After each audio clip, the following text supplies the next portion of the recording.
Hello?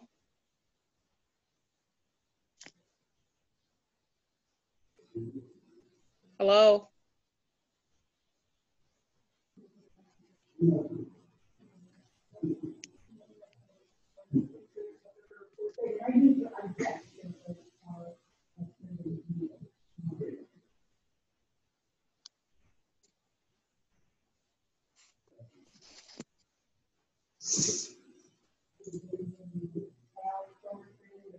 Sweetheart, and I'm sorry. Just in distress, and I'm glad you're boy.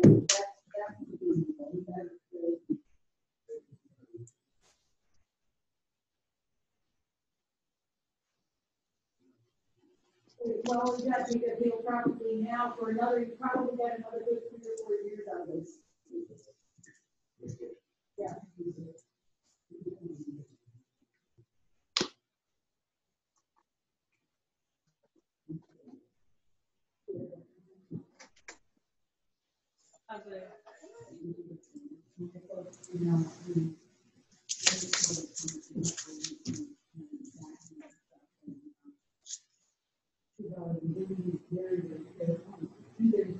You should see him record like that. Oh, it's very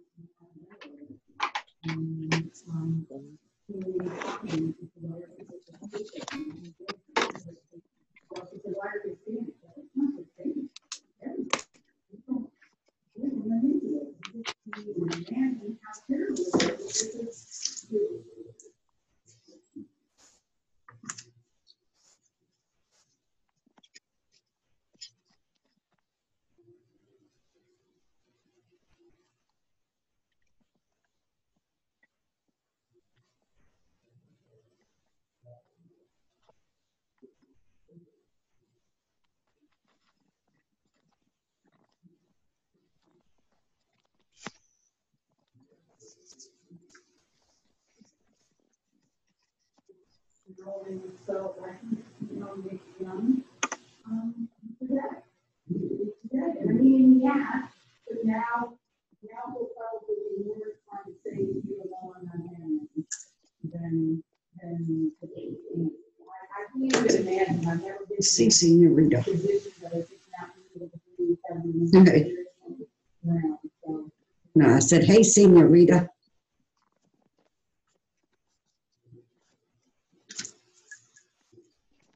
She did.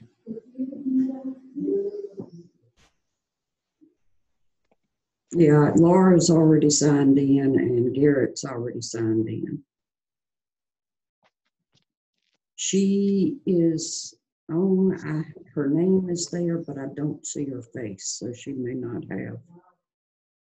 Oh, no, there she is. No, except for you not to forget me and come over here and look at your. I was coming back for Jackie. Okay, this is your consultants' names. Laura Stroud, Garrett Jenkins, and Rachel Cotter is on too. Oh my God, I haven't heard him talk anything so long. I'm not on the phone. And Teresa Gilbert is upside down. Am I upside down? I am not. This is not working tonight for some reason. What in the world? You are upside down. Yeah, that is interesting. Sure are. Aren't you getting Well, busy? nothing worse than standing on your head. I got you. I don't know what has happened here. Mm-hmm. Bye.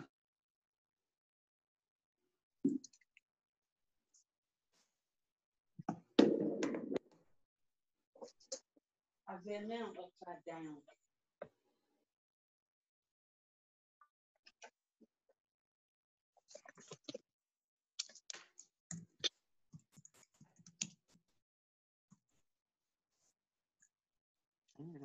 Well, I was. Okay. That's not the way my phone works, though. It actually goes like that. Now you're upside down. Can we turn it the other way?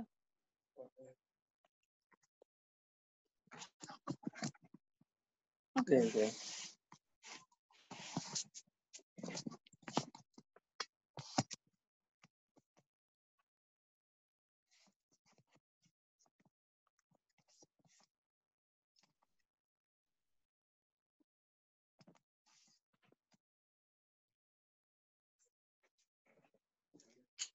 We good now?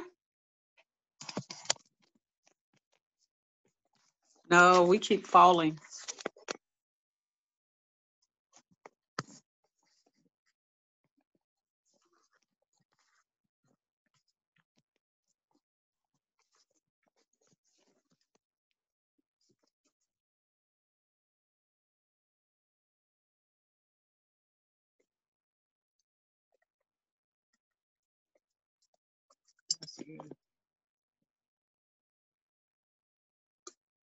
Thank you. Okay.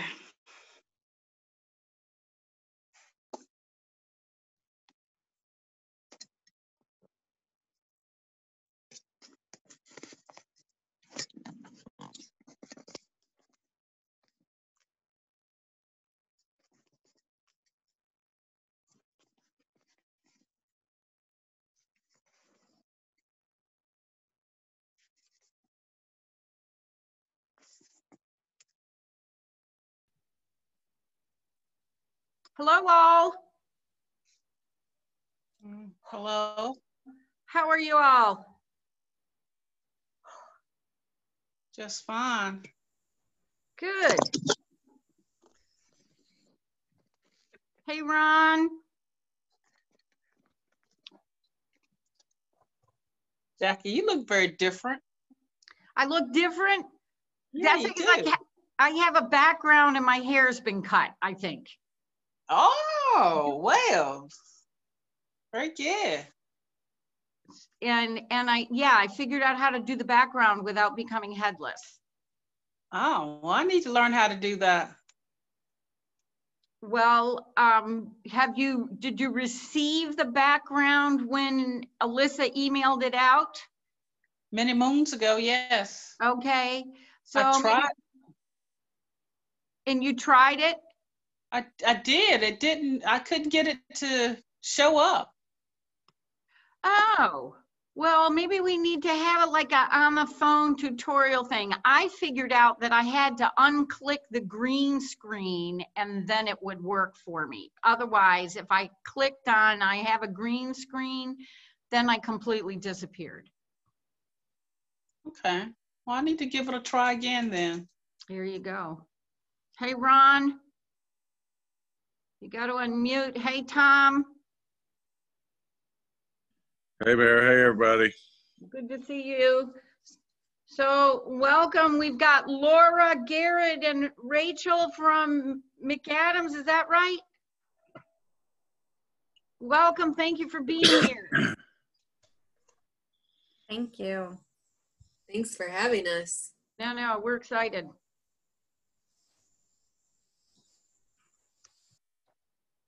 So we got Ronnie. Hey, John. Hey, Danny. Unmute. Hi, Jackie. Good to see you. You got my email, Jackie? I did, about the thing for your mother-in-law. Yeah. All right. Yes. So apparently if you forward it from a text message, instead of getting a return address or like you're in my phone, then it just comes across as with your phone number, and then this VZW Pix, and so I had no idea who it was. Oh, well. But anyway, yes, I did. Good. And so I'll get it on my calendar. Thank you. You bet. Hey, Commissioner Pat. You're muted. Hello, I like your backdrop. Yeah, I finally figured it out. How did you do it? Well, I'd always had it loaded on my computer, but every time I activated it, I disappeared. And it's because apparently I had clicked on that I have a green screen. And then when I unclicked that, then it worked. So, I'm going to try that. I'm a slow learner. I'm going to try that. But I thought you had used yours, John. On my phone, yes, but not on the computer. Okay. So I'm in the spare bedroom at the moment. That's right. So you can give it a shot on the computer. Yeah, I will give it a shot. So, hey, Mary, how come you're on Cheryl's thing? You're showing up as Cheryl Hart. Yes, you are. But we're happy to see you. How are we doing on time? We got 2 minutes. So we've got everybody. Hello, Commissioner Kern. Hello. Where did he go? Oh, everybody is bouncing around on my screen. He's there up with me. Okay. Ron, Tina, John. And Alan, Pastor Kernicke, good to see you.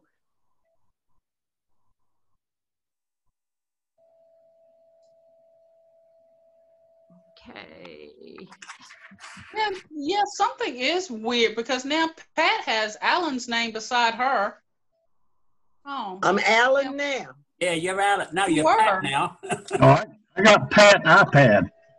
You got Pat iPad. That's what I have. But next to her is Alan Kernicke, who is the pastor for the Presbyterian Church in town. So he is going to be giving our invocation today. He has to unmute himself. So he's not. So Never underestimate the power of God. There you go.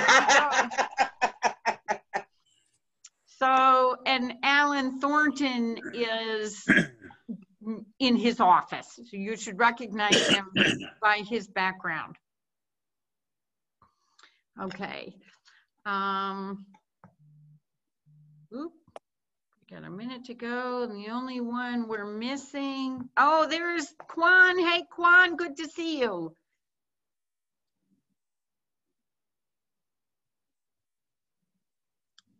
So when we get rocking and rolling, I'm going to have board members unmute themselves because remember, I have to always do a roll call and a roll call for the vote. And we'll keep everybody else muted.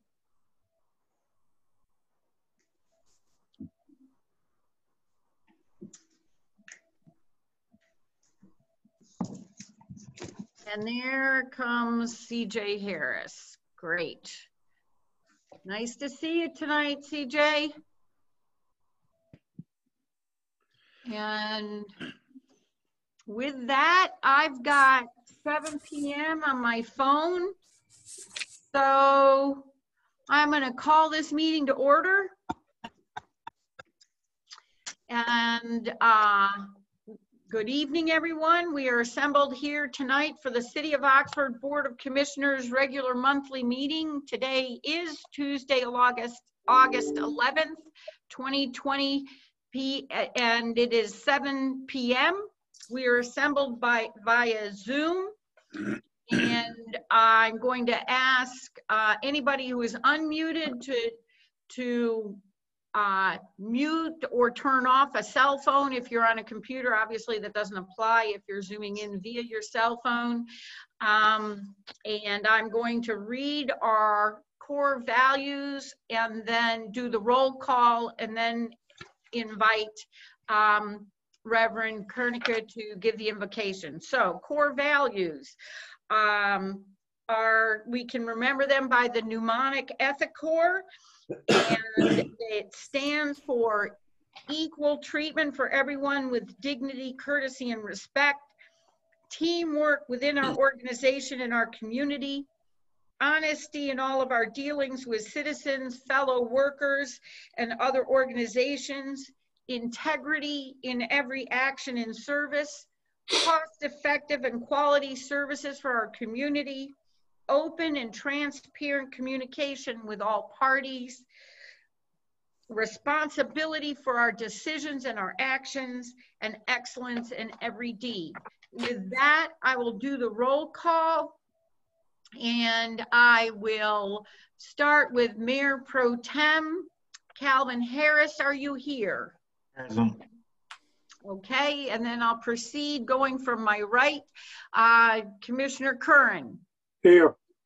Commissioner Bullock. Here. Commissioner Tovey. Here. Commissioner Gilreath. Here. Commissioner Fields. Here. Commissioner Bridges. Here. Okay, good. So with that, I would like to invite Reverend Alan Kernicka of Oxford Presbyterian Church to open our meeting in prayer for all those who are so inclined. Good evening, everyone. Let us pray. Our gracious Lord God, we give thanks to you for every good gift, and we give thanks for leadership that you provide for us. And we give thanks for these commissioners and for our mayor.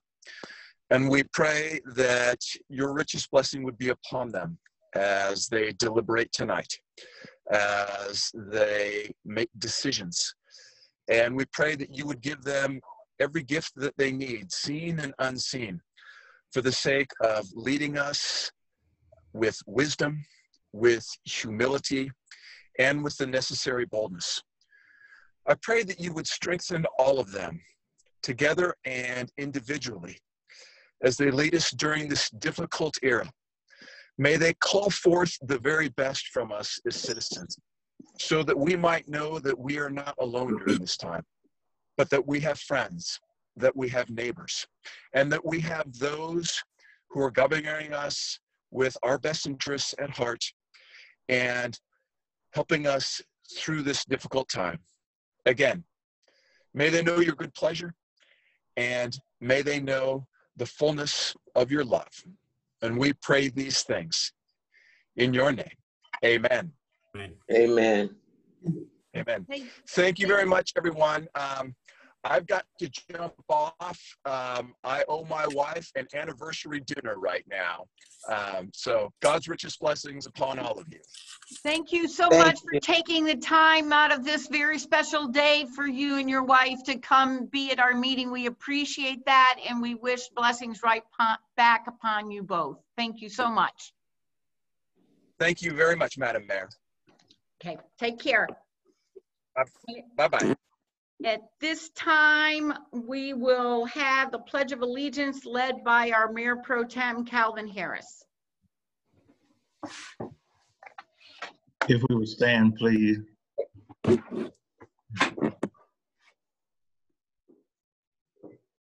I pledge allegiance to the flag of the United United States of America and to the republic for which it stands, one nation, under God, indivisible, with liberty and justice for all.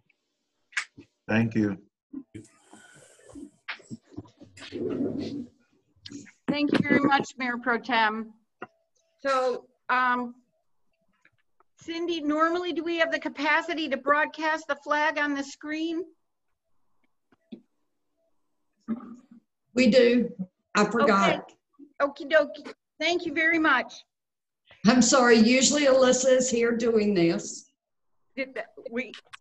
We all understand how it works when you take on new roles. So we appreciate your presence and your taking over the reins on this. Thank you very much.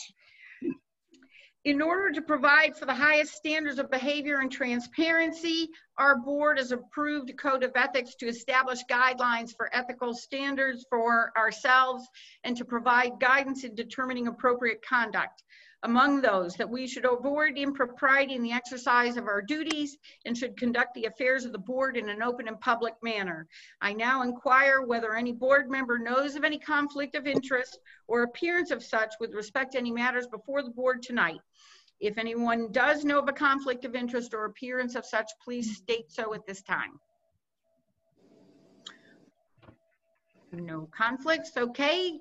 Madam Clerk, let the record so note. And with that, normally right now we would invite Jay and Diane Disher of 102 Dove Road to come forward to be awarded for the Yard of the Month. And they were not able to Zoom in to our meeting tonight, unfortunately. So we can't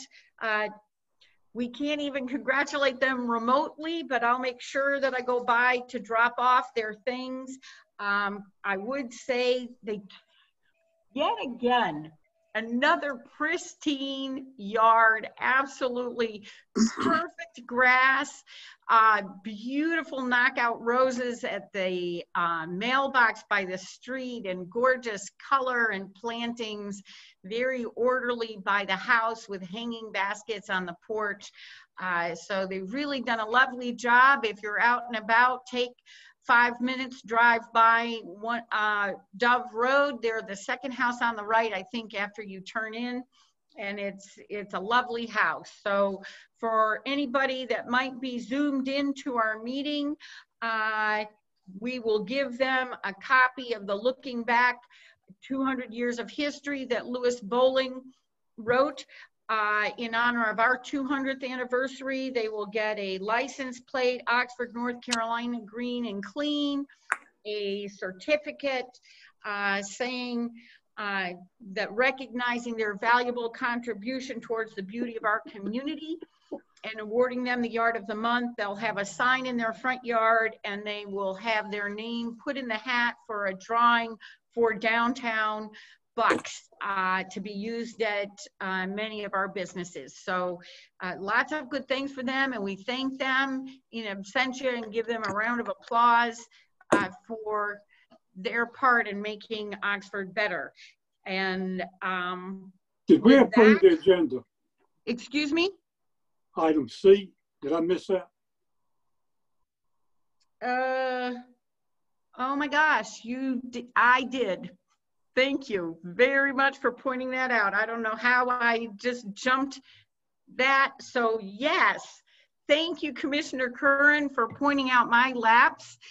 We failed to do a formal adoption of the agenda and to consider any adjustments to that. And so with that, I didn't have any last minute additions that I am aware of, but is there any thing that any board member would like to discuss with respect to making any changes to the current agenda or making a motion to approve it as written? And I apologize for that gap. Thank you, Commissioner Curran.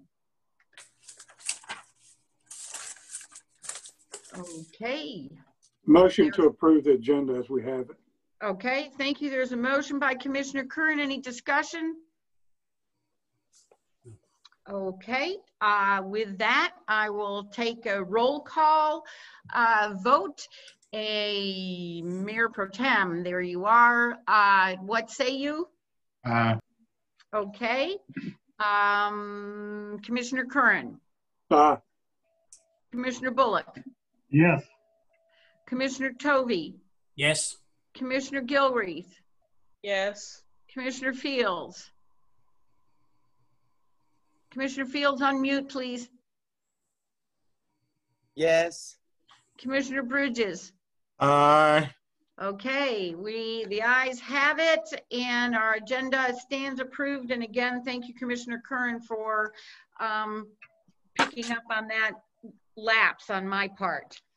And with that, I would now like to invite, we have representatives from McAdams. We have Laura Stroud, Garrett Jenkins, and Rachel Cotter here from McAdams to present the City of Oxford Comprehensive Parks and Recreation Master Plan Draft and the Hicks Complex Master Plan Draft. These documents are a culmination of the comments and discussions from staff meetings, public meetings, and plan presentations, which began last September 2019. The final documents will be presented at the September 8th, 2020 Board of Commissioners meeting for adoption.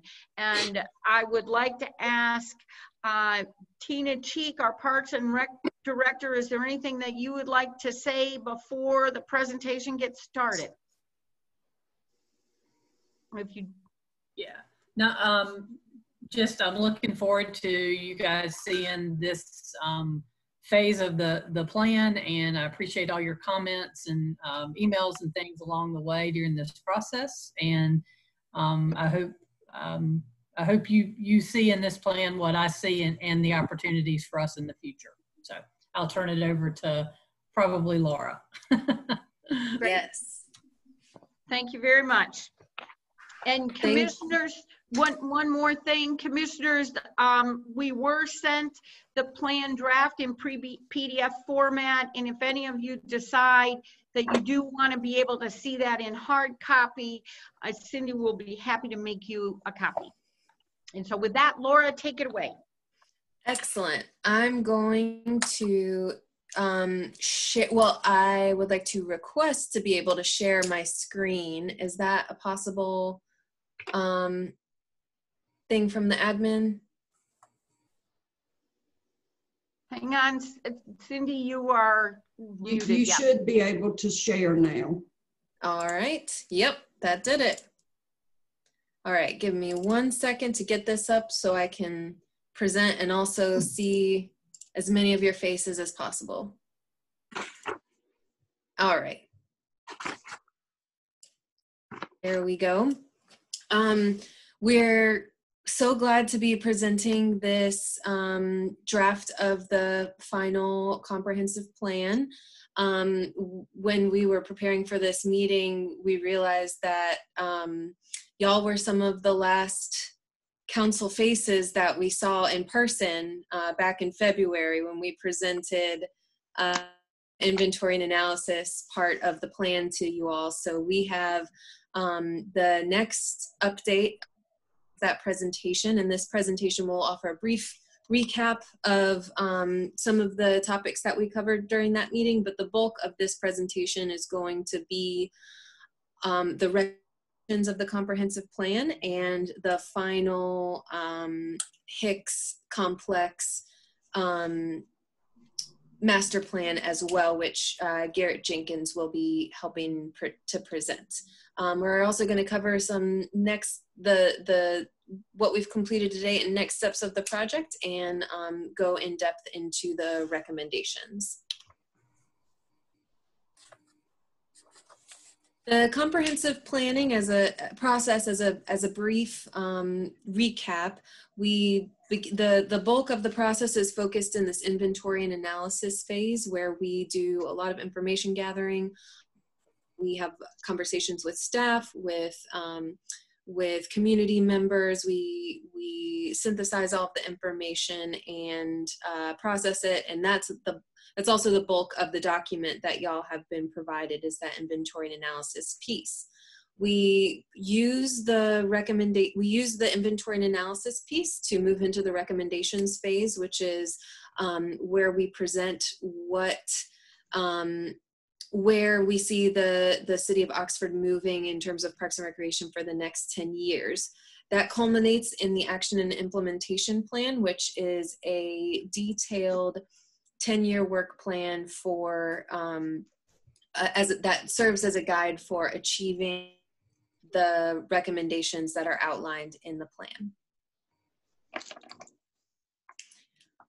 And to provide a summary of what we've done to date in September, September of last year, we did our kickoff.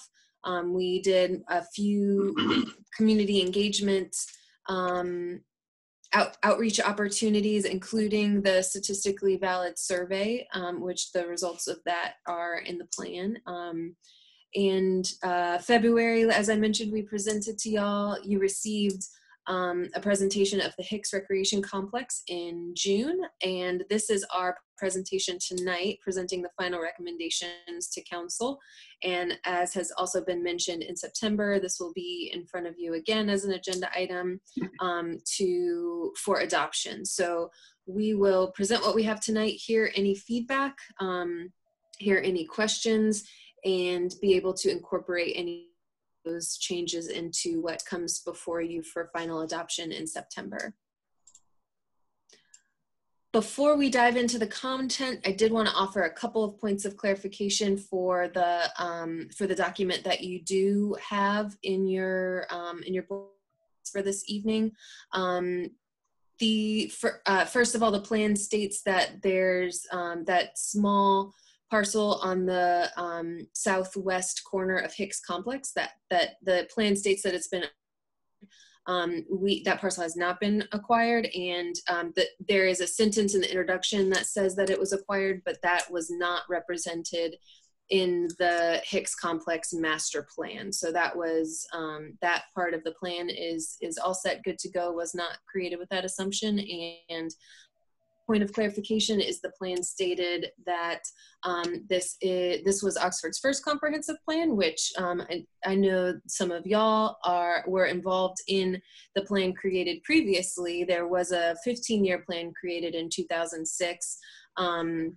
That sentence was incorrect in the plan, but we did, when we had our kickoff meeting with staff, we absolutely did cover that plan and the goals and objectives that were included in that plan as well. So we just wanted to offer those couple of points of clarification and assure you that those sentences were in there, but that wasn't reflective of the information that actually made it into the final plan. So moving on from those, we'll offer a brief recap of the inventory and analysis that includes some of the community engagement elements, the parks and maintenance recommendations, and programming and inventory and programming and operations. To recap our community engagement process, we had a public input booth at the Christmas parade. We were happy to see some of y'all there as well. So we were out there that evening for that great event, gathering information. We had the statistically valid that ran through the fall of that year. We presented the inventory and analysis to y'all back in February. Tonight we're presenting the final recommendations, and we have had multiple staff meetings with staff as well to provide their input and information into the plan as well. A lot of our last presentation focused on the results of the community engagement, so I won't go into too much detail about them, but we did want to include this, these results from the community engagement meeting or drop-in booth that we had at the Christmas parade, which asks what are the most important considerations for the department's priorities, and shows that exploring new trends and ideas, promoting environmental sustainability, and ensuring affordability to users are some of the top priorities. And we also see here a desire for promoting health and wellness and for attracting visitors to the area. So those are things to consider when deciding what programs or events to move forward with, that those are how the community sees prioritizing Parks and Rec activities. we visited each of your parks and facilities, again, provided a more detailed summary of our findings there, but I'd say a few takeaway points are that y'all have a strong diversity of park offerings, especially for a community of Oxford's size, and that y'all really have invested in what you have in a way that you're providing really high quality experiences, even with some limited or aging resources. That the age of some of the facilities is definitely not getting, your staff and the investment that they've made into those facilities is really providing a high user experience, and that y'all have a great park system with some unique elements in it.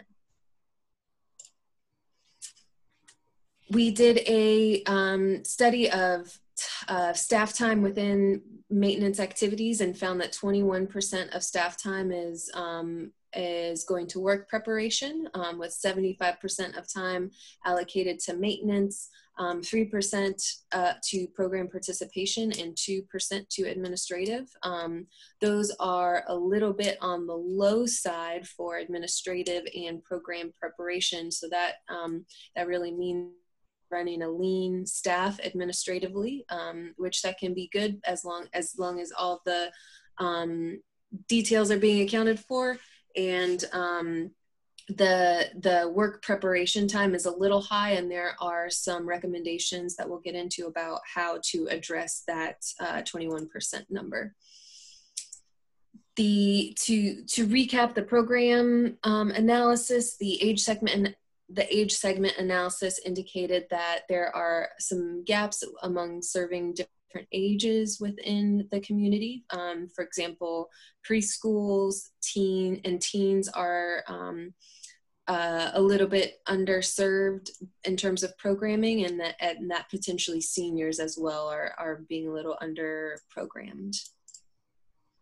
And this cost recovery piece is something else we'll cover in recommendations. Overall, the department's cost recovery currently is at 59%, and we'll offer a little bit more information in the recommendations about how Tina and the council can continue having a conversation about what is an appropriate cost recovery goal for the City of Oxford's Parks and Recreation Department.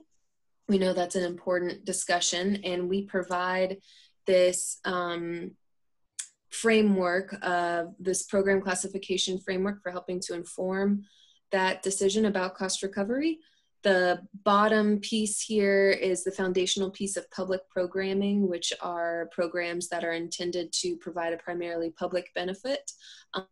In other words, those programs would be offered at a more highly subsidized rate or at a lower cost to the participants themselves. And the percentages here in this show more than half of the current programming that the city is providing is in that public category classification, which indicates that there would be an expectation that the department would have a lower cost recovery or would be offering programs at a more highly subsidized rate, and that there are opportunities for offering more merit or enterprise programs at a higher cost recovery that could ultimately recoup some of that cost. The primary use of this classification model is to organize programming in a way that shows how to diversify programming and offer different price points of programming without pricing people out of the public programs that offer public benefits. And to summarize our next steps in the process, we are all the way down here at August presenting the final recommendations. And at this point, the next step is for us to listen to your comments and feedback tonight. And we will be incorporating all of that into the final planning document, and it will become again in a month for adoption.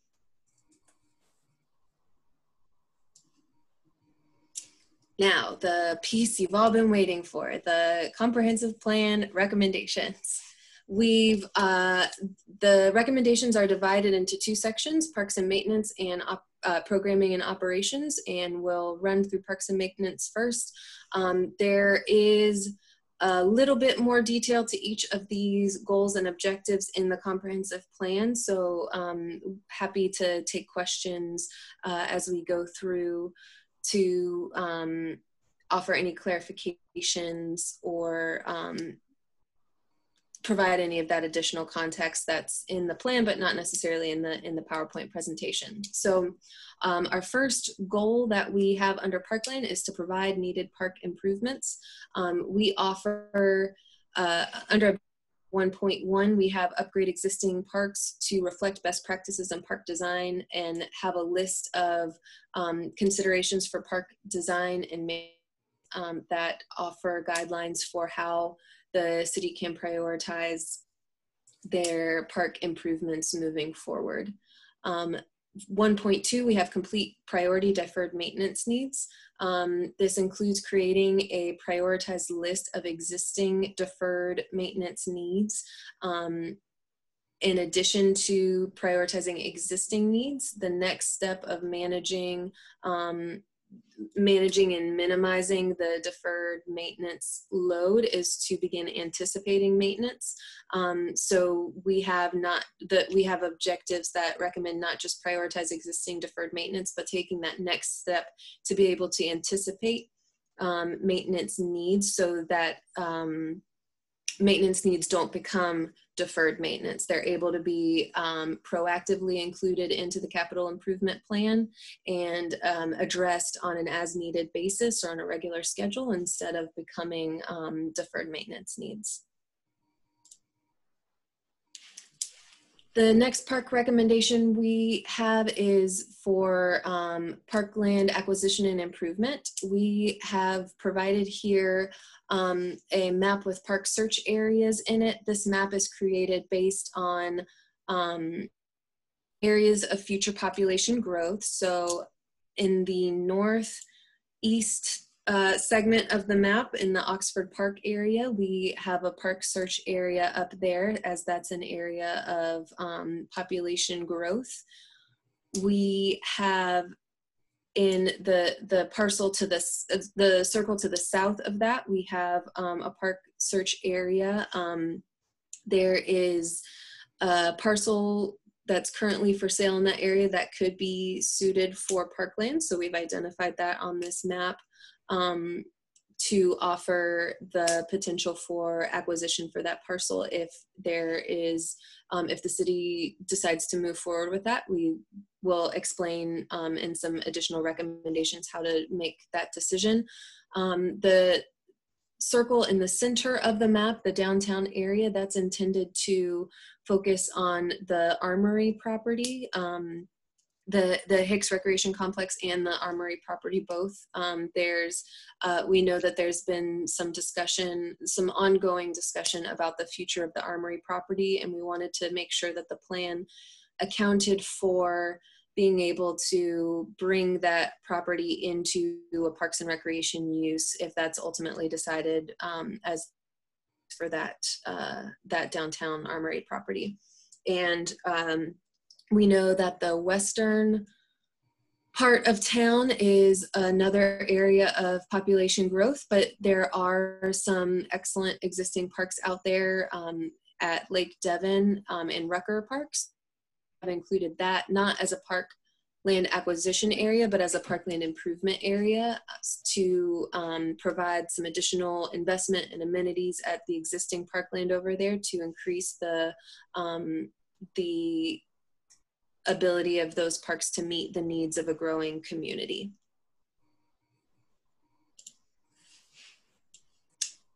So that map is essentially a summary of objective 2.1 here. Goal 2 we have is expand the park system to meet demonstrated community needs. And so that map of 2 is really guiding this recommendation for 2.1.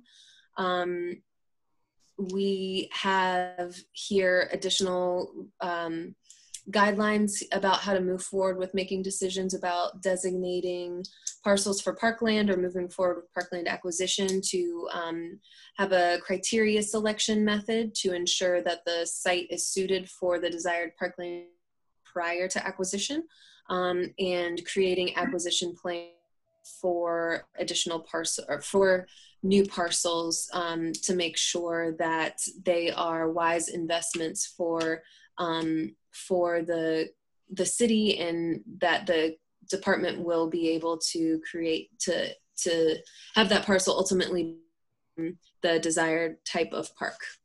And of course, budgeting for acquisition through the capital improvement plan or other budget strategies. Another opportunity for expanding parkland is to evaluate the Unified Development Ordinance and ensure that there are stipulations that there are best practice stipulations in there for having developers provide parkland within their developments.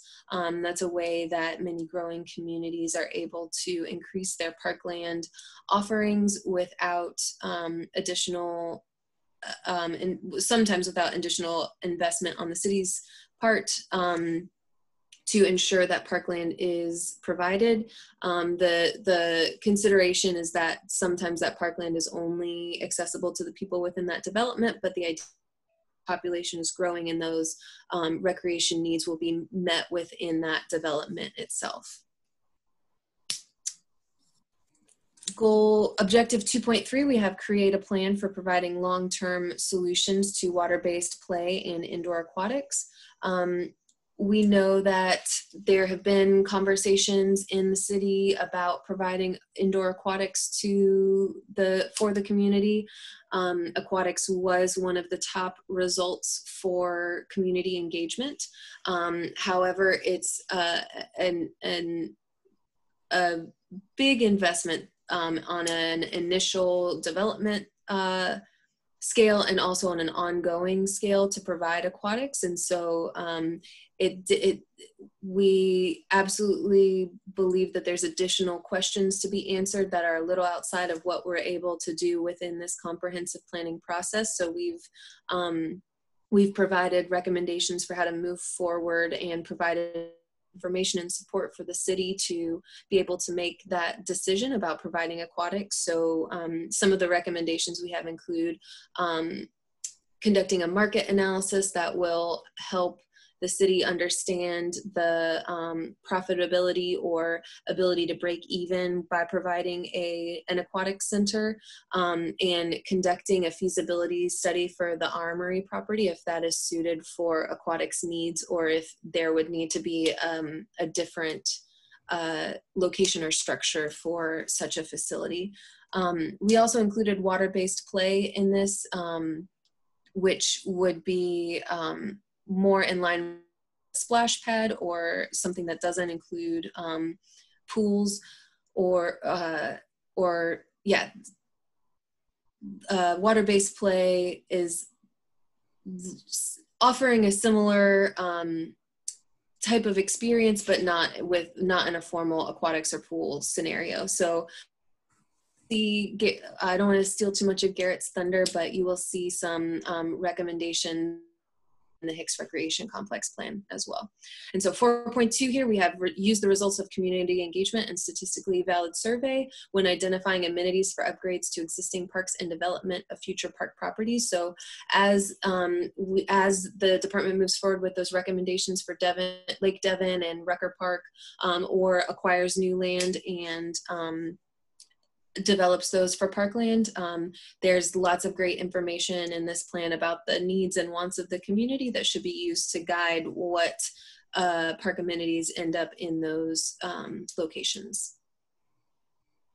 Goal 3 here, we have address maintenance capacity and deferred maintenance needs of the existing and future park facilities. Much of this goal is aimed at how to make decisions around staff capacity and maintenance capacity. So first here, 3.1, we have create a detailed maintenance plan for each park and facility, which is intended to provide a really in-depth understanding of the maintenance responsibility that exists within the department. So how many hours annually does it actually take to take care of the full Parks and Recreation system? And then the next step after creating that detailed understanding is completing the top priority deferred maintenance needs. This, of course, refers back to one of the previous parkland goals as well, to prioritize those deferred maintenance needs and incorporate those needs into the capital improvement plan. And then based on the results of the detailed maintenance plans for each park and facility and that final summary of how much time it takes, that will identify whether the department has adequate staffing needs to maintain the department at the system at the expected level. So goal 3.3 here is to expand maintenance capacity through additional staff or contract agreements as the department expands, which refers to either expanding that capacity through hiring new staff or hiring contractors to complete tasks otherwise completed by staff. Goal 4 is closely related to that objective as well, expand maintenance staff capacity. Without the detailed maintenance capacity study, we do anticipate that there is likely a need for additional maintenance staff just based on the study we did conduct as part of the comprehensive plan. So we have a couple of, one of the main recommendations we have is to explore the potential to contract a portion of the department's turf maintenance. The department is lucky enough to have some staff has a lot of turf management experience, and that level of detail and specialized knowledge is absolutely required for maintaining the fields at Oxford Park at the high quality that they exist at. But there's also a fair amount of just open grass space, for example, at Rucker Park or Lake Devon, that could be maintained by a contractor and free up some of that staff maintenance time to be addressed or to be applied elsewhere.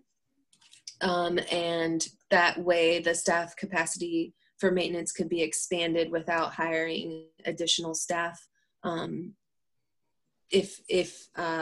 for that turf, specifically for that turf maintenance need. Goal or objective 4.2 here, we have provide training and career advancement opportunities as needed.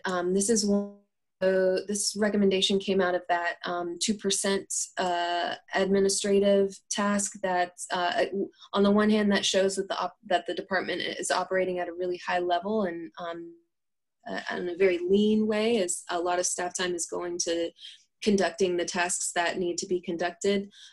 However, there are opportunities for staff to expand their capacity through training and additional skills. For example, that turf maintenance skill is one where the department currently excels. There are other specialties that could be developed as well, especially as the department continues to expand their water-based play and potentially aquatics. So those are the places for additional training capacity for staff.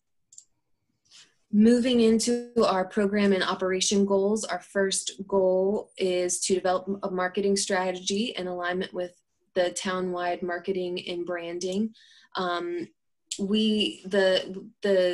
There are a number of best practices for marketing parks and recreation agencies to increase awareness of program offerings and increasing program enrollment. And Tina and staff have been working with some of these best practices, expanding some marketing strategies, particularly with bringing on a few, some newer social media accounts that they're using to get out the word. But there are additional strategies that can be used. For example, using a program guide and linking marketing methods to promotional, linking marketing to promotions to track which marketing methods are the most successful and which ones merit further investment. So for example, on your social media accounts, providing 2 different discount codes on each social media account. So when those discount codes are used at registration, then you know which posts are generating the most feedback and getting the most people to take action to enroll in programs. And there's also to seek partnerships with marketing and communications to cross-promote programming. This can be with other parks and recreation providers in the community, or it can also be other service providers, other public service providers in the community as well. And we always, when we recommend partnerships, we always recommend creating metrics that will allow you to evaluate those partnership outcomes as well. Next, we have expand programming to continue meeting community needs. This one is based in, very much based in the results of community engagement as well. So first here we have used program lifecycle model and program classification model to guide decisions for expanding programming. This relates back to that that graphic about public, merit, and enterprise programs, just ensuring that the department has a good spread of a variety of programs to help achieve those cost recovery goals. The next objective here, we have used the results of the statistically valid survey and community engagement to identify programs to introduce or expand. For 2.3, we have fill gaps in programming identified through the age segment analysis, and that was the graphic previously shown that's showing a little bit of a gap for teens and also gaps for preschool age and senior age. We find that's very common in the Parks and Recreation departments that we work with. Those, all 3 of those populations are difficult to target and reach with programming and messaging. Goal 2.4 here, we have strategically seek out partners or contracted services to build capacity and service delivery as programming needs and interests develop. This is something that Tina's has been successful with on an ongoing basis, bringing contractors in for new types of camps and opportunities for youth to expand their offerings, and that's a great opportunity for the department to expand the program offerings without having to bring on additional staff, and especially with the city's proximity to there are a lot of highly developed recreational program contractors in Wake County, and the proximity there really provides y'all with a wide variety of potential programming contractors that would be able to provide programming in Oxford and expand program offerings in that way. And finally, hire additional programming staff for long-term administration and provision of expanded programming offerings. As partnerships expand, as contracts expand, as the department expands its own own programming, then there will be a need to increase staff to manage those those additional programs at the high level that your residents know and appreciate. The final programming goal we have is to establish departmental cost recovery goals for programming. The way we've approached this recommendation is to determine a departmental cost recovery philosophy that will guide decisions about program pricing and departmental financial stability.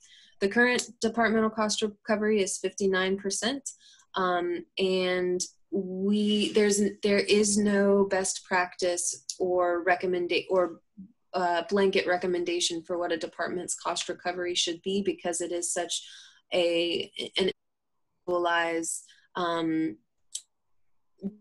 nation and decision to make at the community level. So the recommendation is to continue having that conversation at the city level and use that program classification model to determine what is an appropriate cost recovery goal for the city moving forward. And there is, we've provided the information about how y'all can move forward with making that decision, providing a blanket statement of what that cost recovery goal should be. And of course, we recommend that these goals should be evaluated and reported on annually so that you can keep track of how those goals are being met. That it provides the summary of the recommendations that are included in the plan, and I will be handing it off to Garrett, who will be providing us an overview of the Hicks Recreation Complex. Thank you. All right. Thank you, Laura.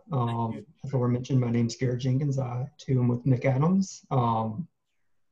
So the Hicks Complex, as most of you know, this is centrally located in Oxford, immediately adjacent to downtown. To start the design process, we first toured the site and we discovered the opportunities and constraints that the site had. We noticed how close it was to downtown, the fact that the site itself had civic destinations, making the site very multifunctional. However, we did notice that separating the civic part of the site with the potentially recreational part of the site, it was separated by this fairly steep but potentially fun slope. But this also provided inadequate ADA connections down to the lower parts of the site. We also noticed that there were several dead-end parking,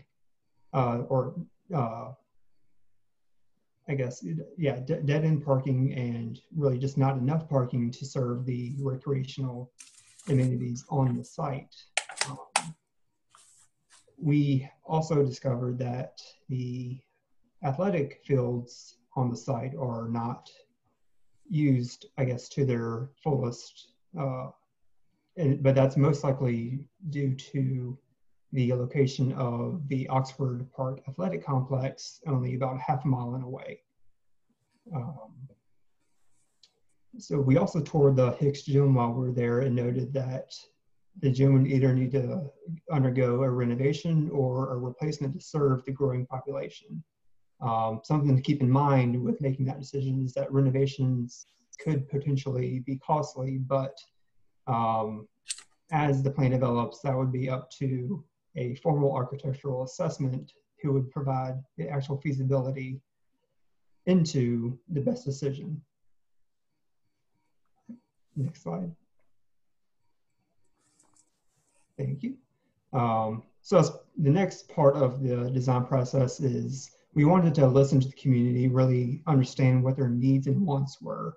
And through this, we pulled from the comprehensive plan, the statistically valid survey, and also the through multiple public input meetings.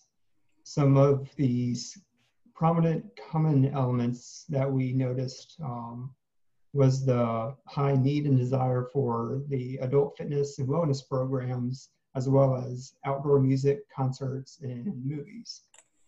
People wanted the spaces where these could occur, and some of the forms that these would take are, amphitheaters, event lawns,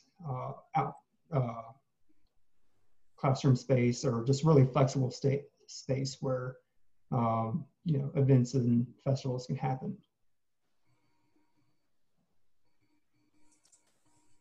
Next slide, please. So with the opportunities and constraints, we combine that with the community's needs and wants and develop two concepts. One of them was to preserve as much on the site as possible while still making adequate and meaningful connections between the civic and recreational components of the site. So this meant rearranging some elements, but still keeping the gym and the Hicks Field mainly intact and in place.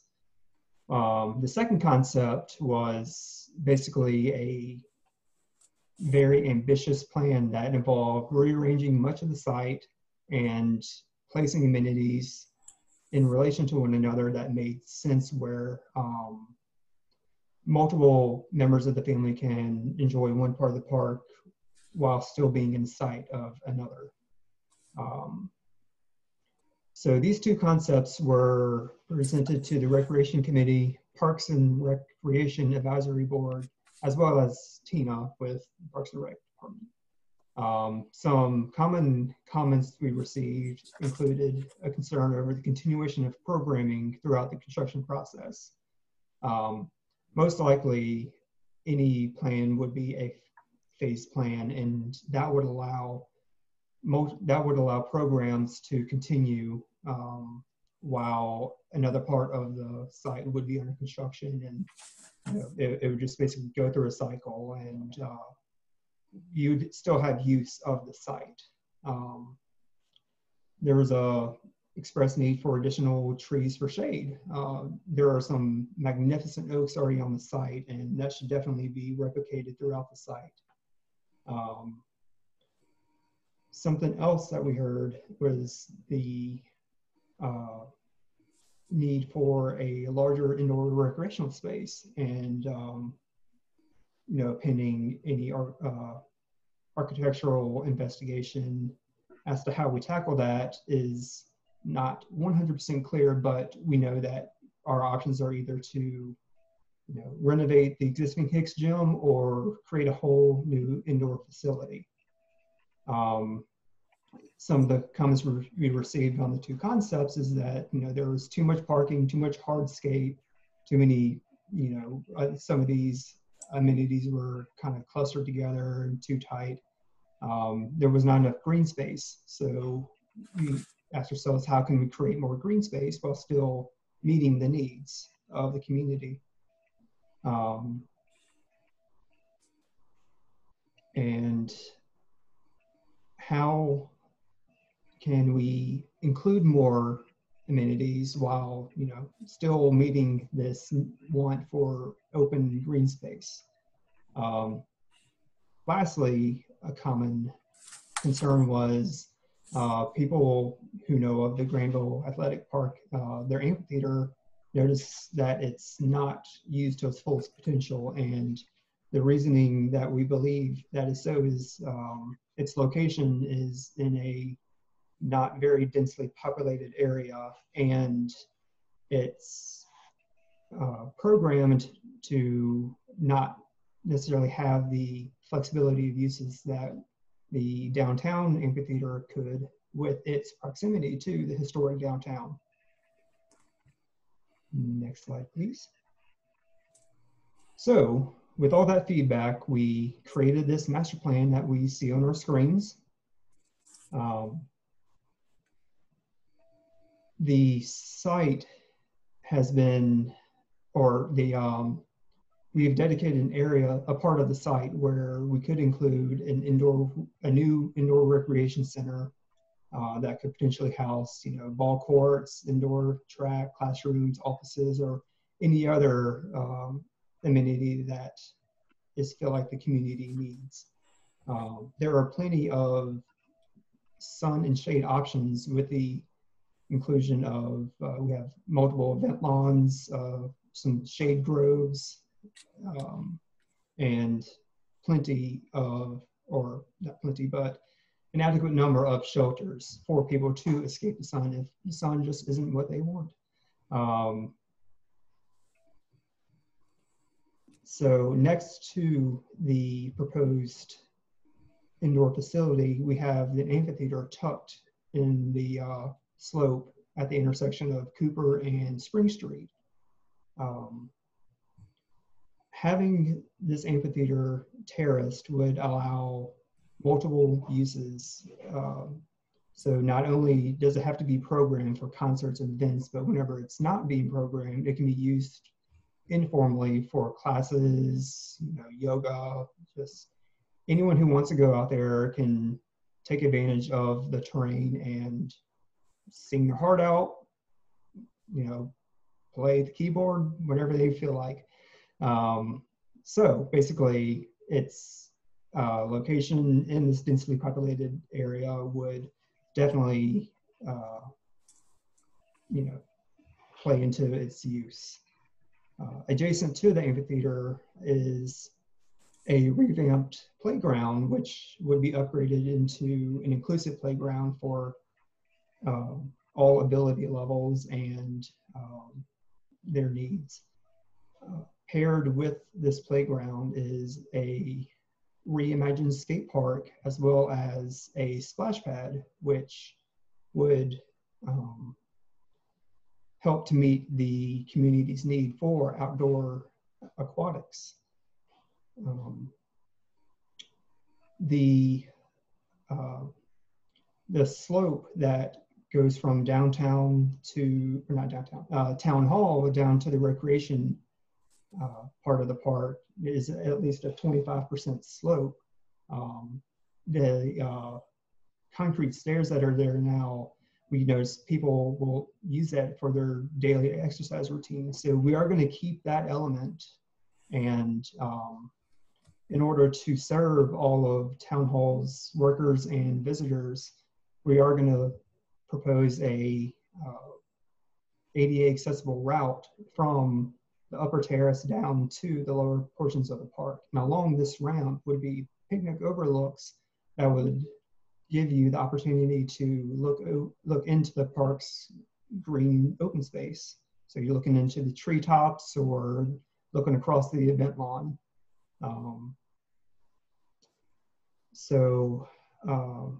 And lastly, the overall site has been revamped to improve the circulation of not only the vehicles, but the pedestrians.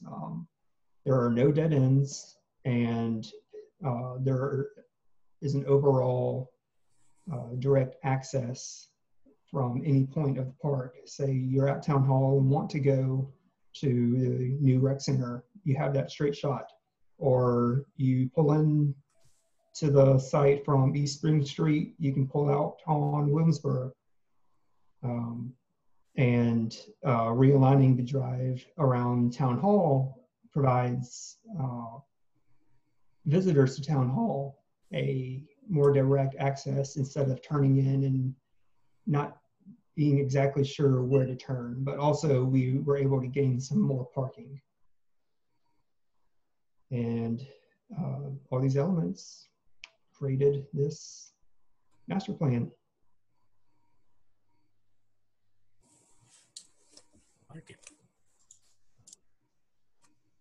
Thanks, Garrett. Thank you. Thank you. Thank you. And that is the completion of what we've shared, the recommendations in the Hicks Complex Master Plan sketch. We'd love to hear feedback and questions from the council. So, members of the board, does anybody have anything? And I would suggest in the meantime, until somebody asks for a particular page, maybe if you can go back and keep on display the Hicks Field Master Plan for people to look at in case there are questions about that. But are there any questions from any members of the board for either? Yes, John.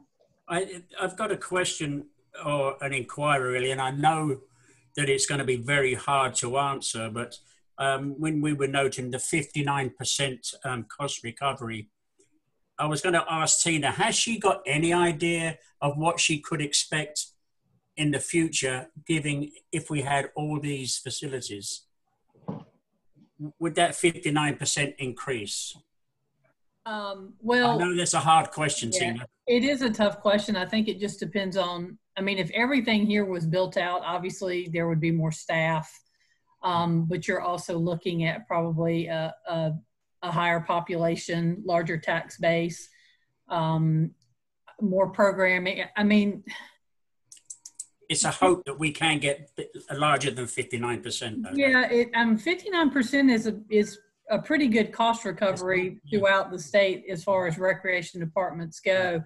Obviously, that 59% would be a much larger number if we were recovering 59% and had all of these amenities. So, but unfortunately, I don't know right now. So I know. I thought it was an impossible question, but obviously, I know you're doing a great job, and it would be nice to see that increase. But 59% is good.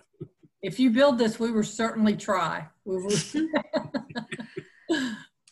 And I think one way to project that would be to do a financial model and cost recovery plan specifically for the park and its improvements, and make sure that you design your performance measures, your operations and maintenance, and your pricing policy around the goal for cost recovery specifically for the Hicks Recreation Complex. So it is possible to project it, but it would be an additional exercise. I have a question. Yes, sir, Commissioner Bridges. Yeah, you know, I see the proposed recreational center, Hicks Gym. Could we be a little more specific in terms of what's going to be in there?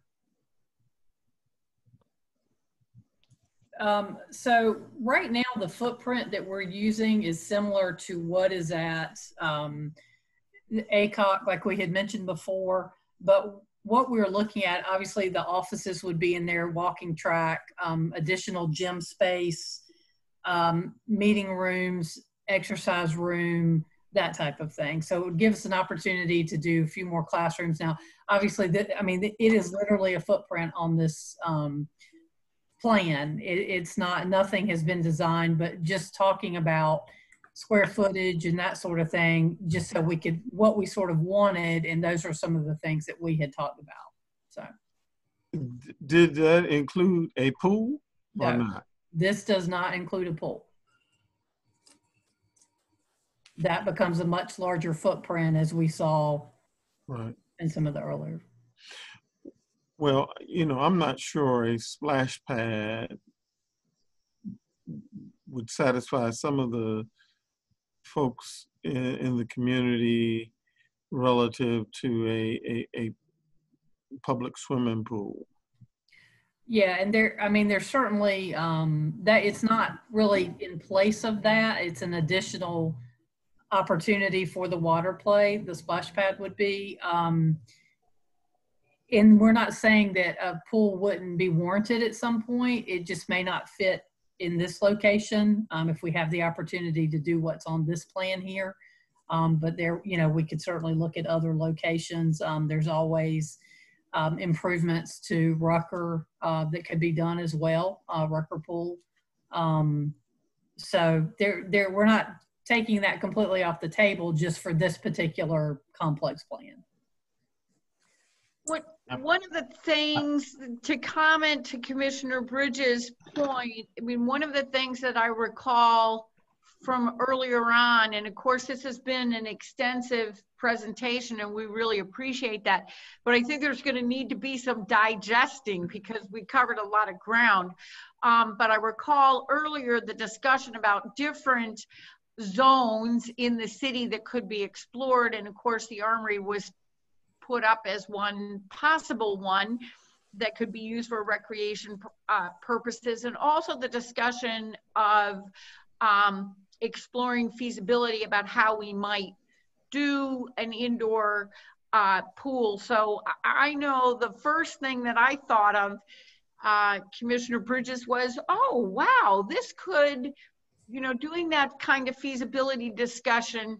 We've never had a discussion about partnering with the county, but if there is no indoor pool facility in Granville County, and so I would think that as part of a feasibility discussion, maybe those are some conversations that we could start having, is that if we as the county seat, we're going to try to invest, maybe we could get some partnering going on. Am I misinterpreting that as part of what you discussed?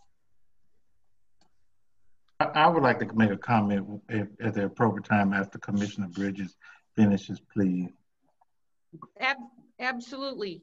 I mean, I'm finished, but you know, I think that I am very interested in what we intend to do relative to a public pool. You know, Rutgers Park is fine, but it's just not accessible to a lot of our community. You know, there's some pools that are private, and you know, folks aren't invited to those particular pools. And then Rucker Park is kind of out there. And you know, I thought that we've had a number of discussions about having a pool that's centrally located, that is accessible to all the public. And that includes families that may not be able to afford a private pool, and families that are essentially the most needy in our community. And I'm finished. Okay. Mayor Pro Tem. If I could we stop screen sharing for a minute? So I would like to, I can't see everybody anymore, just for a second. But my question is, this total project will cost how much? If we did everything on this master plan, how much would it cost at the Hicks complex? We haven't discussed cost at this point. We're trying to get all the elements that sort of work for this particular plan. This is just the very, and they may talk about that a little bit later, I think maybe Rachel, but this is the very first step in even looking at what we could do and what would fit on this space. So there is no cost associated with it currently. Wonderful, wonderful. So I would like, well, I have to be just completely honest, I am very disappointed that we have talked about a pool in the city limits.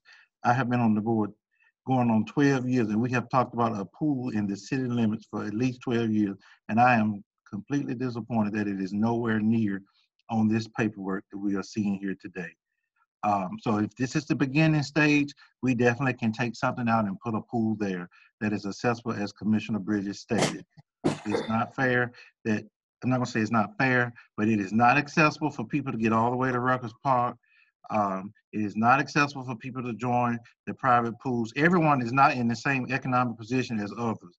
We have talked about a pool for 11 years. We were setting money aside every year during the budget for a pool, and it is not on this plan anywhere. And I'm sorry if I'm sounding upset, because I really am. It is very frustrating that it is not on this plan anywhere. I mean, it's like wasn't even thought about. And I know we discussed it at the Recreation Committee, and I'm not fussing at anyone in particular, and I'm not fussing at all. I'm just merely stating the fact. I know we stated this at the meeting. We want a pool downtown. And I think we said it during the Recreation Advisory Committee, we want a pool downtown. And when we had this presentation before, I know it for a fact, we said we would like a pool downtown. And yet it's not there. I'm done. Thank you so much. Tina, am I correct in recalling that you just said that the footprint of the proposed center is the same size as based on ACOC Rec Center? Yeah, it's about 28,000 square feet, which is similar to the size in the earlier draft that we met about. So it could definitely be a pool.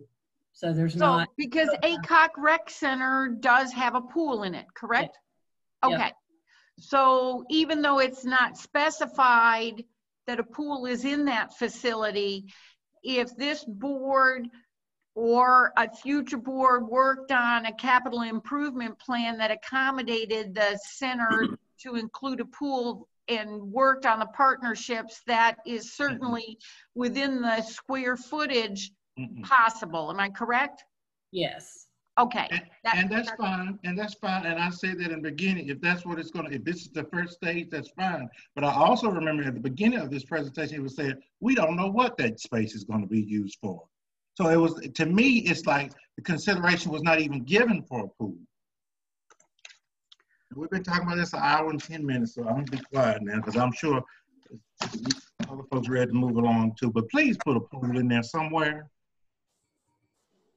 Could I ask one question? We talked about the pool, and it's been talked about at commission meetings for a while, but does it have to be an indoor pool?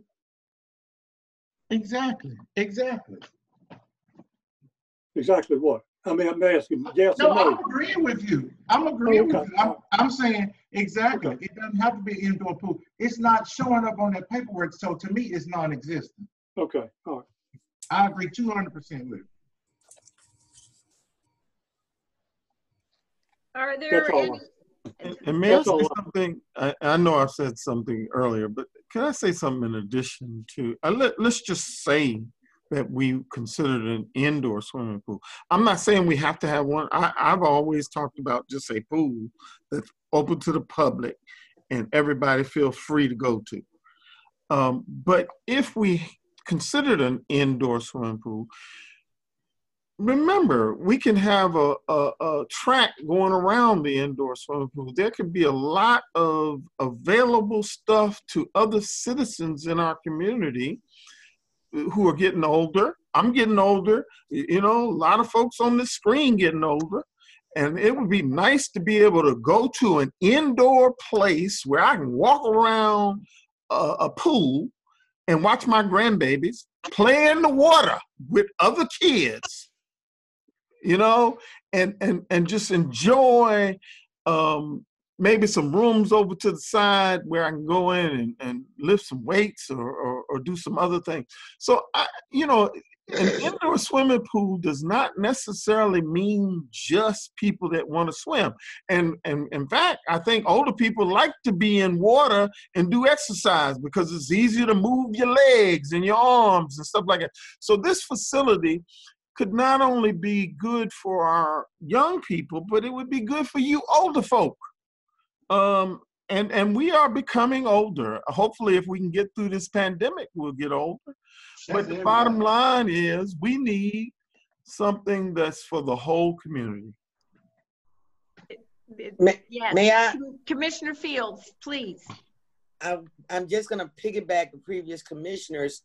I have a friend, and I think I told you all before, and she has MS, and one of her prescription was aquatic therapy. Up until the pandemic, she was going to Henderson to the Y to utilize their pool because wasn't one accessible in Oxford.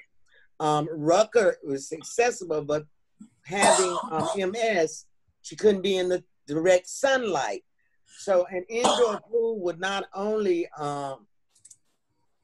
benefit the youth, it would be a very, very advantageous health benefit to a lot of not only us seniors, but a lot of people with medical issue where aquatic therapy is such a plus, such a plus. And to piggyback, Mayor Pro Tem, since I've been on the board 8 years, we have been discussing an indoor aquatic centers of some type. So that's all.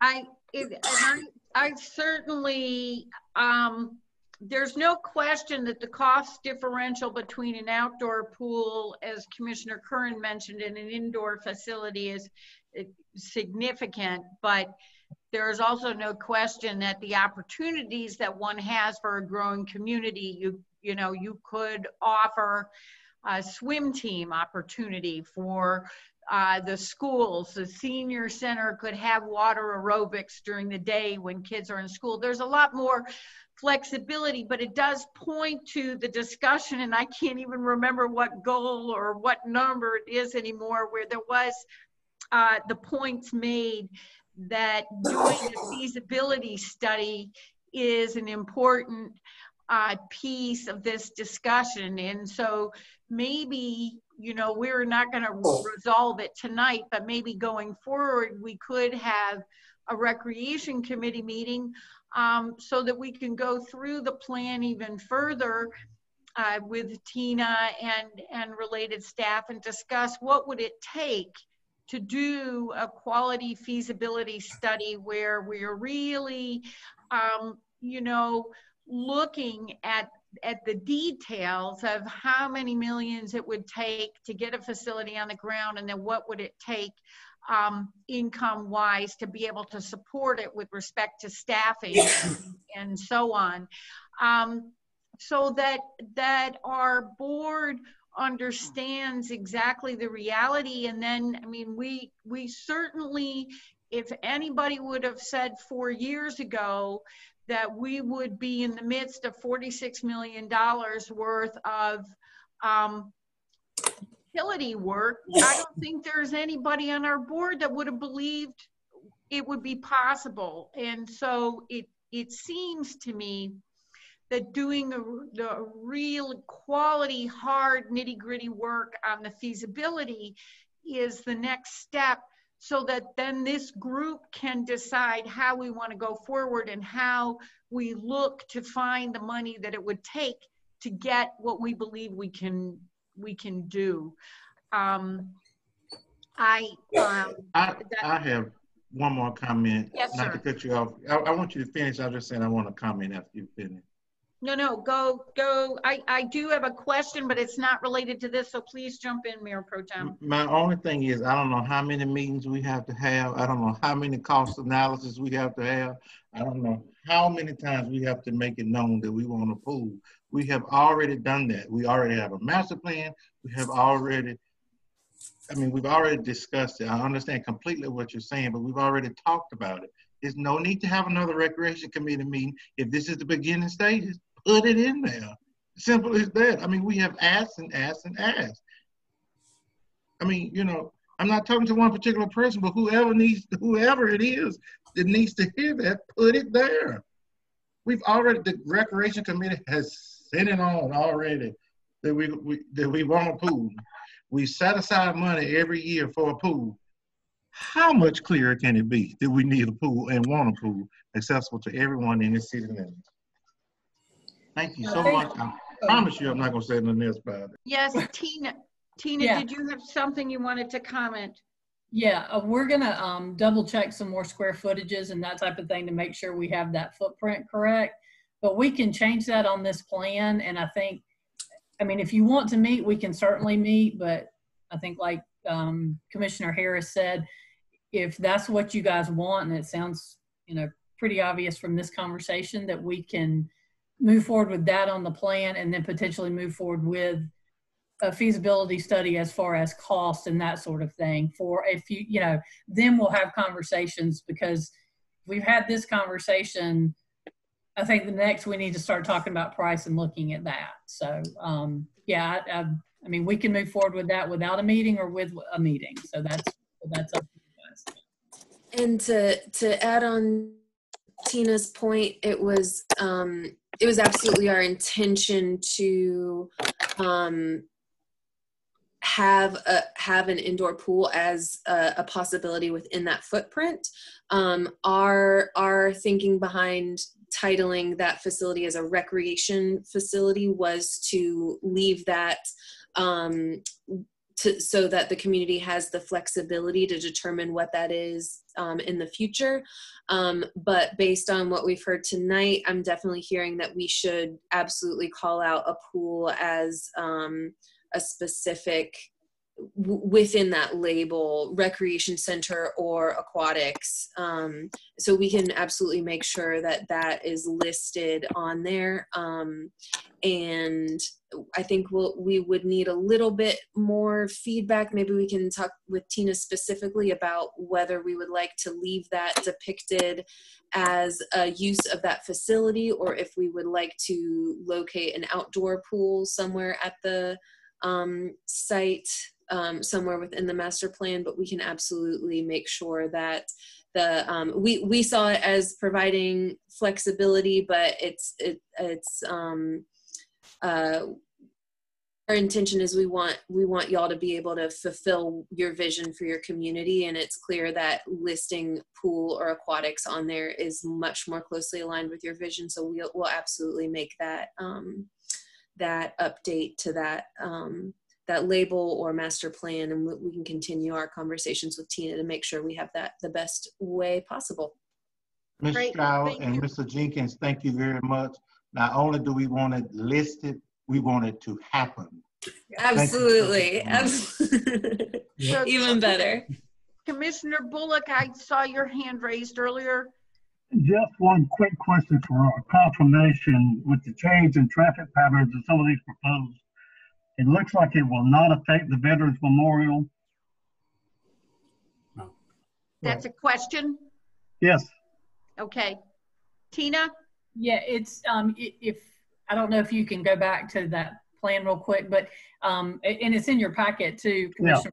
Yeah. But the stairs are going to stay in the spot that they're still in now. The ADA accessibility would be come down on the other side of the Veterans Memorial and come in front of that between basically the Hicks Field and the Veterans Memorial. So that there would be no changes to that, or it wouldn't be affected at all. Thank you. So thank you very much, Commissioner Bullock. I had a question. So we've got a couple of spaces as event lawns marked. So is it, am I to understand you could do anything there, including kids can run around and play? Correct. Good. And do we have a sense, and I apologize, I didn't bring my my other printout that shows the park as it currently is, but do we have a sense of the size? You've got 5,500 square feet for the inclusive playground and 4,000 for the skate park. What is the amount of space that we have dedicated to the playground currently, and what is the amount of space that we have dedicated to the skate park currently? Currently, the playground, like as the playground is, it's pretty fragmented, broken up. So actually, like getting an accurate measurement of that is a little difficult, but we do know that it's around probably the 4,000 square foot range. So what we currently have is about 4,000 square feet for our playground, and that's that swings and the merry-go-round and all of that stuff. Okay. And then for our skate park, what do we currently have about? Not 100% sure on the actual amount, but we are adding roughly 25% to the so it's about 3,000. Right. So our current skate park is about 3,000 square feet? Estimated. Okay. Thank you. Okay, and is it possible to, thank you very much. Is it possible to go back to the slide that was the park search area slide?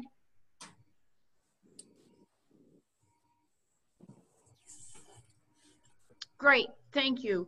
So the reason I wanted this slide to come up is, am I correct in understanding that the green areas are where we currently have green space? So right in the center of town, you see this, the green square that is Hicks Park.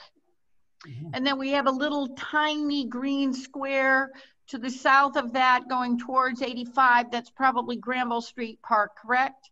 Yes. And then we have the much larger green square up by Oxford Park that is the current park that we already have with ball fields. So the reason that I'm asking that is that if you look at the population that we have in the corporate, the connected downtown area, I guess I was a little surprised to see you showing a search area for more park space out by Oxford Park when we have a much more densely populated area and what appears to be much less green space in the tighter corporate limits of the city.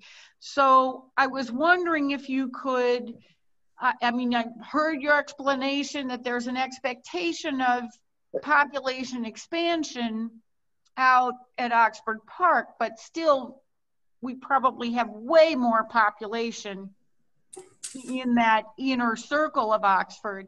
And so I was wondering if you could say, what are the recommendations for park space per population and within, you know, let's say a 10-minute walk or mileage, or what is that did you determine this by what are the current standards, or just basically kind of a, you know, we've got an opportunity here with the Armory and there might be some land over at Oxford Park, but how much of this is guided by what are the standard recommendations in the industry for how close should green space and park play areas be to the people? Great question. This map is primarily guided by Oxford's current growth context. So the intention of having the park search area out by Oxford Park is that Oxford Park is specifically is pretty athletic specific, and so the purpose of having a new park in that area would be to have more of a neighborhood style park rather than that athletic specific park. So it would be kind of a complementary park use rather than extension of what is currently existing out there. But I absolutely hear your point about wanting to increase green space downtown in the more densely developed area. Additionally, I would say there's a consideration of the yellow areas are existing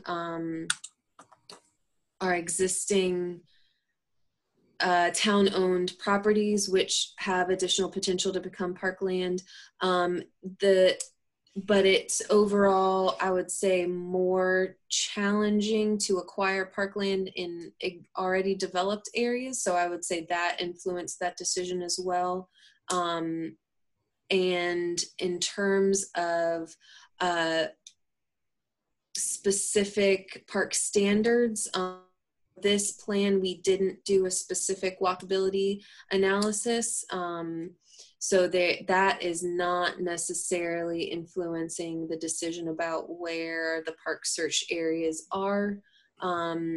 We could add walkability onto the map fairly quickly, I believe, and that would be a fairly straightforward exercise, and that would show us in the urban, you know, in the downtown, more densely populated area where those gaps parkland might be.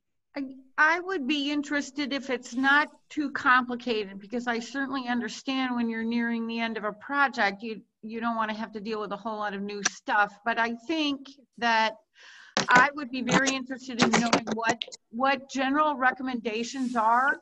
You know, I know in many areas there's at a minimum there should be X amount of square footage of space or acreage per X population or within X number of minutes of walking. Because I think, you know, for me personally, we have a lot of need in the center area, or, you know, in our corporate limits, well, generally the city of Oxford has about 26% people living in poverty. You want to be able to deliver quality facilities, just as Commissioner Bridges mentioned. We want to be able to accommodate growth, but we also need to accommodate the need that currently exists. And so for me, it's a little bit of a struggle to see a really big pink dot at the top near a development that already has a park facility, that already has a pool, and is upper class, when we know that there are needs at the bare minimum, we should be showing where we should be attempting to meet the basic minimum standard for green space. And sometimes that involves having conversations with the school system about joint use agreements. We had that discussion years ago, so it's not like there isn't anything. There's space at Mary Potter School, there's space behind Cradle, but if there is not even a recommendation for how we should be improving what we have available, again, I don't pretend to know what the minimum standard is, but it seems like it's out there and it ought to be stated in our plan what we should be aspiring to beyond the improvements at Hicks Field in a separate way. We won't ever try to develop those yellow spaces or acquire a property if, let's say, for example, a property goes for sale for an affordable amount or a house burns down or something. We won't even be looking to do that if we don't know what the recommendations are and where we should be trying to provide green space within that inner circle corporate limits for the majority of our population. Great. That's a great suggestion. I would love to also see the map with those walkability areas on there. I think that could really get to what you're referencing and identify where those opportunities could be, because that's exactly the impetus that we want this plan to provide you, is to move when those rare opportunities do arise. So that we'll make sure to add that in, and I could see it going one of two ways potentially, either just expanding the existing bubble to include more of that downtown core area, or providing a second park search area potentially to the southeast there, or north to the northwest of where the current area is. Or smaller ones. And again, if there would be some way of briefly capturing what the industry recommendations are, so that it's included in the narrative and we understand and are able to refer to it. You're young and have a good brain. I'm old and I forget everything in about 20 minutes. So I need it written somewhere where I can go, oh yeah, remember this is what we're supposed to have. And that way we can refer to it and remember that in addition to renovating and improving, there also is, don't we need something out, over in this area to the northwest or whatever. So they, not necessarily big bubbles, but maybe smaller ones, if that's what reflects what the industry standard is. So I will be quiet. I thank you very much for your attention. Board members, does anybody else have anything else that they would like to bring up, to ask either Tina, Laura, Garrett, or Rachel?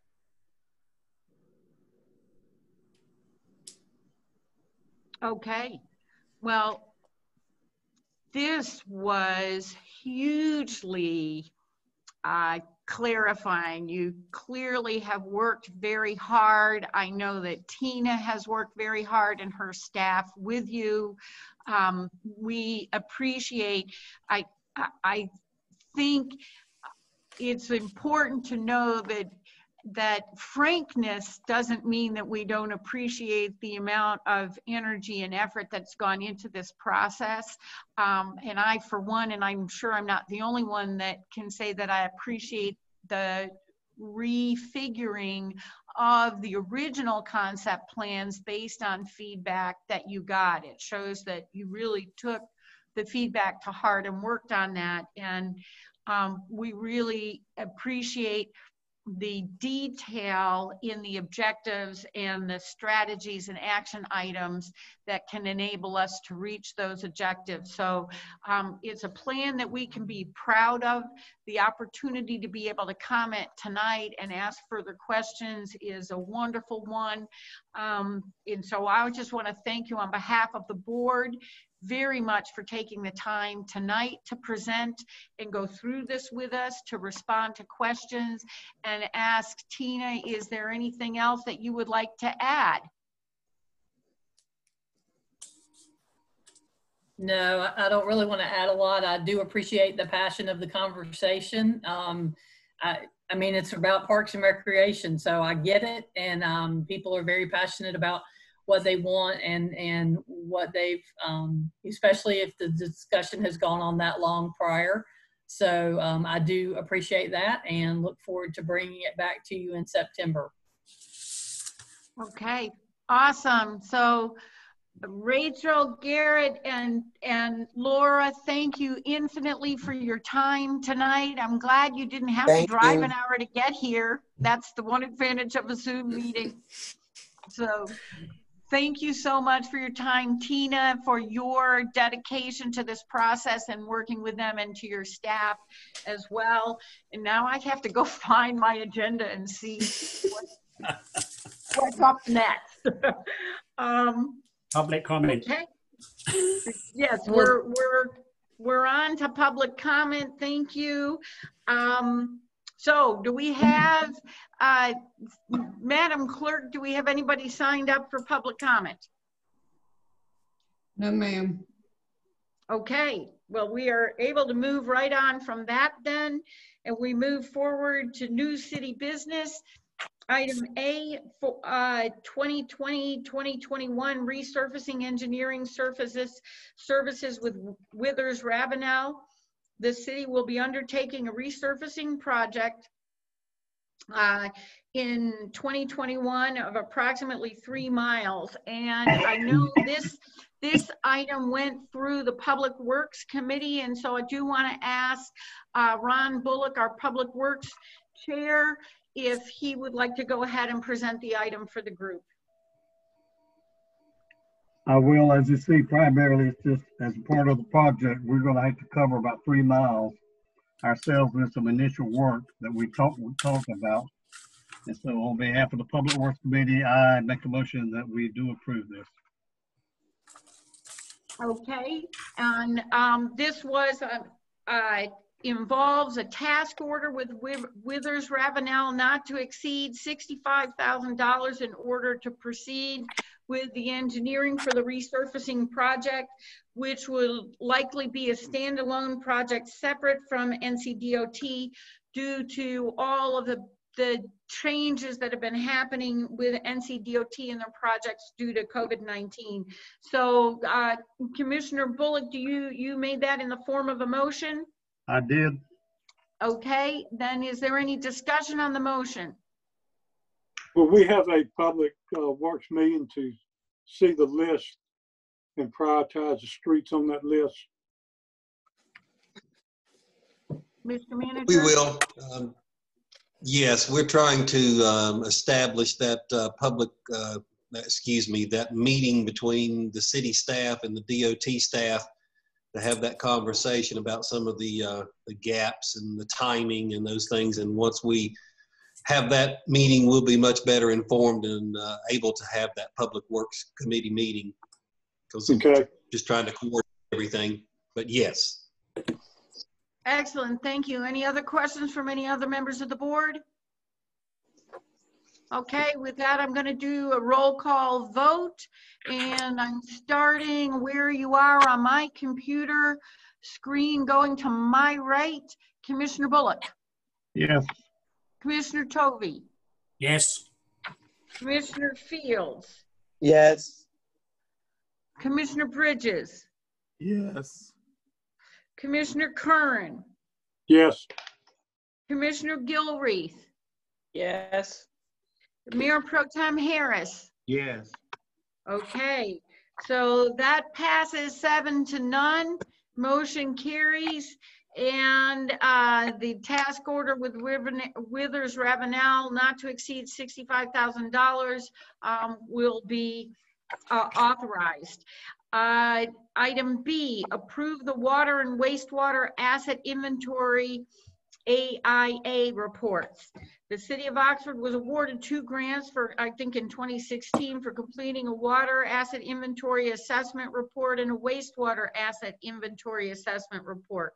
McGill Associates completed the study of the city's water and wastewater system and presented these findings to the Public Works Committee on July 30th, 2020. You have support information in attachment 4B. And I should have let you present that, Commissioner Bullock. I apologize, as the Public Works Committee recommended that the board accept and approve the water and wastewater asset inventory assessment reports and findings contained therein. And this step is necessary to close out the projects with the Division of Water Infrastructure. What is the pleasure of the board? Motion. Motion by Commissioner Bridges. Any discussion? Okay, all those in favor, starting with Mayor Pro Tem Harris. Aye. To my right, Commissioner Bullock. Aye. Commissioner Tovey. Yes. Commissioner Fields. Aye. Commissioner Bridges. Aye. Commissioner Curran. Yes. Commissioner Gilreath. Yes. Okay, that motion carries unanimously. Thank you. And I did have a question, and I do see that Amy Ratliff is here, and that question is for her. So there was a recommendation in the sewer executive summary to start a routine valve assessment 2 times a year, I guess called exercising the valves. That seems fairly straightforward. Is that something that we will be starting accordingly? That is actually a recommendation in the water. Oh, you're right, for it is. I apologize. exercising the valve. Yeah.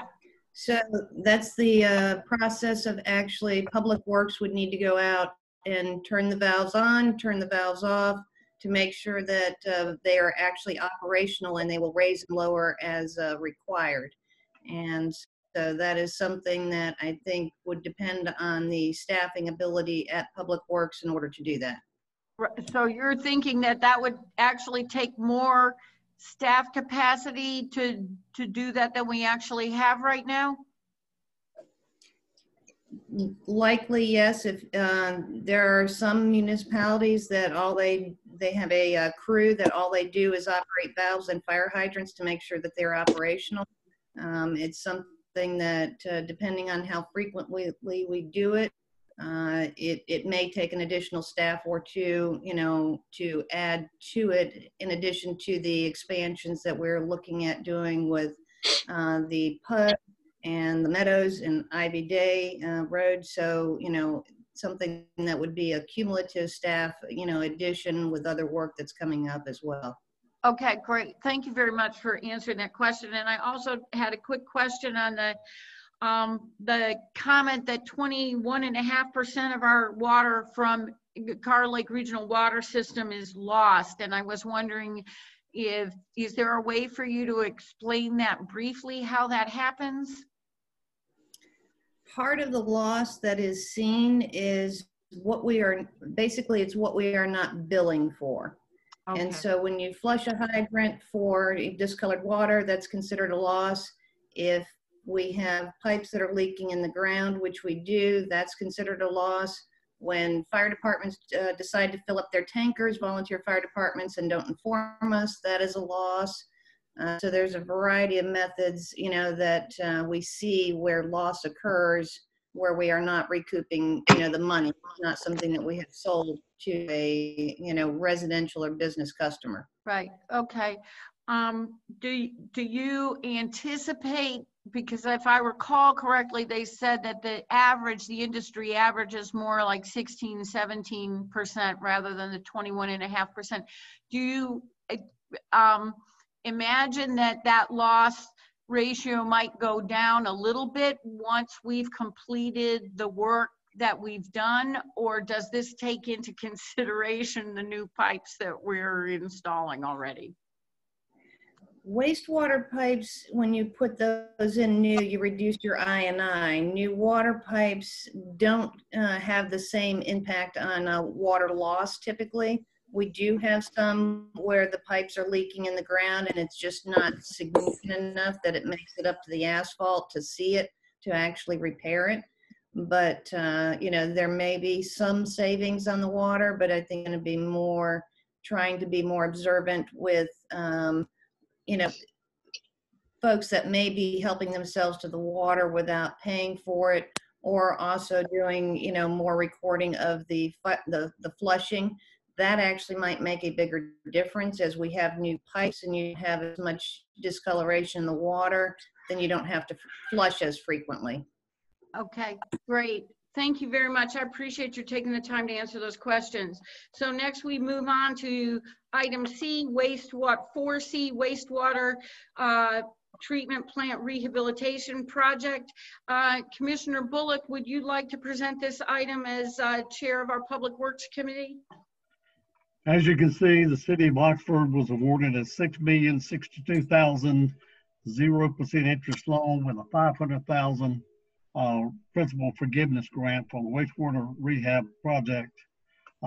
City, of course, will be sending out requests for qualifications, looking at two options with a traditional design versus a design build for this. But on behalf of the Public Works Committee, I do recommend that the board accept the wastewater treatment plant rehabilitation project loan with principal forgiveness from DWI and authorize the staff to move forward. Excellent. So we do have a motion from Commissioner Bullock. Is there any discussion on the motion? Just have a question, quick question. Does that include the relocation of the electrical building? No. Does not? No. Okay. Wow. No, am I recalling that that project was not funded? This was we applied for two different sources of money, and so there will be an attempt to reapply for the money to move the electrical building. Is that correct? That is correct. Oh, thank you, Commissioner. Any other questions from anybody on the board? The only thing I'd have a comment, if we apply for money to move the electrical building, it would have to be a grant. I cannot see adding any more debt service. In my opinion, we're maxed out right now. Thank you, Commissioner. Anything else from anybody? Okay, with that, I'm going to do a roll call vote. Mayor Pro Tem Harris. That was aye? Yes, ma'am. Okay, I'm sorry. You kind of went out for a minute. Yeah, I was muting it back. I apologize. Okay, no problem. Commissioner Bullock? Yes. Commissioner Toby? Yes. Commissioner Fields? Aye. Commissioner Bridges? Aye. Commissioner Curran? Yes. Commissioner Gilreath? Yes. Okay, excellent. Thank you. That motion carries unanimously. Then we move on to item D, to adopt a special revenue fund ordinance and approve the sub-recipient agreement. The City of Oxford will receive an allocation of $229,530 from Granville County's portion of the Federal Coronavirus Relief Fund, CDFA number 21.019 monies. These funds can be used for expenditures related to COVID-19, such as personal protective equipment, disinfection, public safety staff expense, distance learning, and teleworking requirements. Expenses must be incurred between March 1, 2020 and December 30, 2020. The Local Government Commission has strongly recommended that a special separate revenue fund be used in order to show proper accountability of the funds. The City of Oxford will receive the money from Granville County in a single lump sum. We are required to report to the county each month for expenditures that were made using Coronavirus Relief Fund funding. Any portion of the allocation that has not been spent by December 30th, 2020 must be returned to Granville County on December 31st, 2020. And you have significant support information in your packet in attachment 4D. The recommended action is that staff recommends the board adopt a grant project ordinance to establish a special revenue fund to account for monies the city will receive from Granville County from the Coronavirus Relief Fund and approve the subrecipient agreement. What is the pleasure of the board? Motion. Motion by Commissioner Tovey. Any discussion? I have a question. Yes, sir. I know that the jail is basically under the county because it's sheriff's department, but are these funds available for either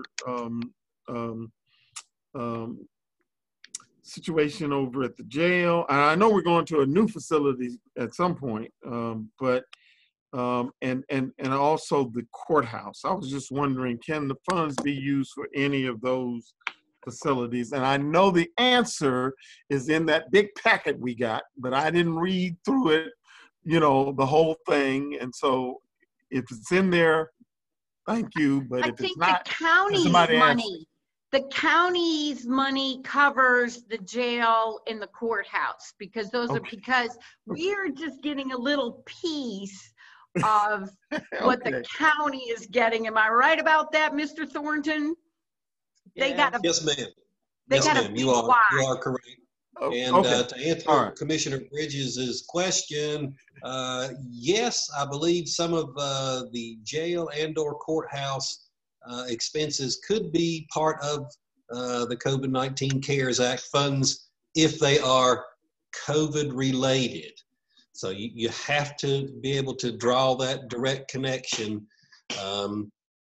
And I would encourage you to get in touch, you know, with the county and make sure that some of the needs of the jurisprudence system are met, and if just to make sure that they don't forget you.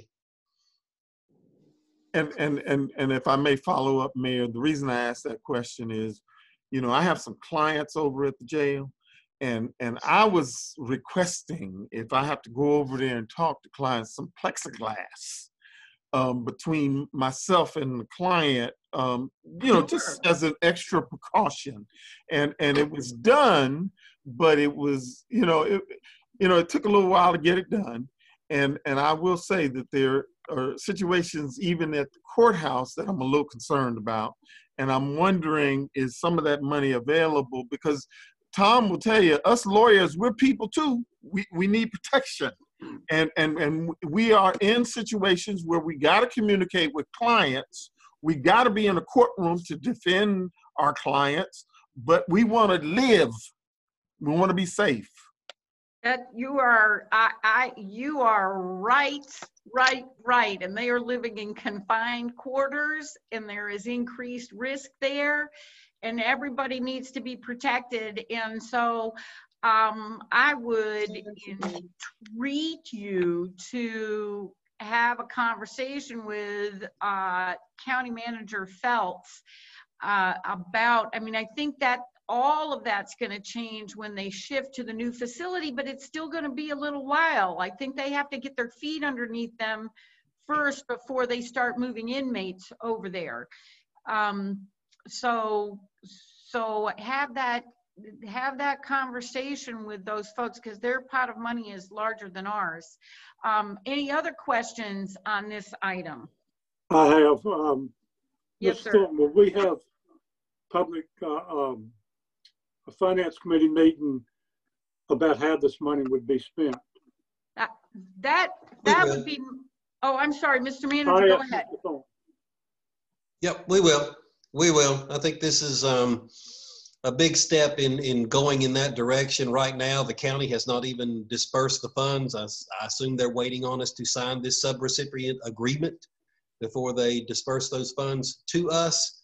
The city has been basically keeping track of what we've expended that is eligible, such as, the glass downstairs and all of the protective equipment and mask and hand sanitizer and all those things, and disinfecting a couple of our facilities, or one of our facilities anyway, those types of things. But there is a significant portion still remaining, and we would be having that conversation with the board about the most appropriate place to expend these funds.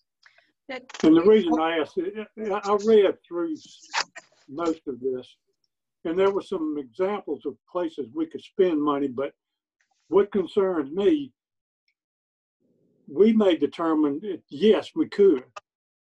Then suppose somebody comes back and says, no, that's wrong. And we've already spent the money, we can't get it back. So that's my concern with having a meeting and have someone in the meeting that can tell us exactly what we can and can't do. Yep, I don't disagree. That's one reason we've been very careful with what we have earmarked thus far. I mean, we've not gone out and extended our interpretation of what we've been provided. Let me put it that way. We're certainly watching and monitoring what some of our sister cities and fellow counties across the state are doing. And I had this conversation with a board member yesterday or today, I can't remember what it is, but it's a bit of a fluid situation. It continues to evolve, and it will for the next several months as cities and counties really kind of get a handle and a grip on the money that has come down and where the money can be expended as it best suits their individual needs. Because you got to remember, this was a part of a $300 billion package that came out, and or 300, whatever it was, 300 million to the state, and yeah, passed on down 300 million. I forgot the exact amount of billions that came out across the country. But yes, we want to observe the rules, but the rules are changing a little bit. They've already changed 2 or 3 times since the CARES Act was first initiated. And I expect there will probably be a few more revisions to what we have provided you over the course of the next, whatever it is, 5 months. At the same time, they're on page 1 of the sub-recipient agreement, the next to the last paragraph, the first line says, if sub-recipient does not have a plan to spend the funds developed by September 1, the sub-recipient shall return the funds to the county for use by the county. Now, I don't know how detailed they want our plan to be, but I can comment on that. I can speak to that.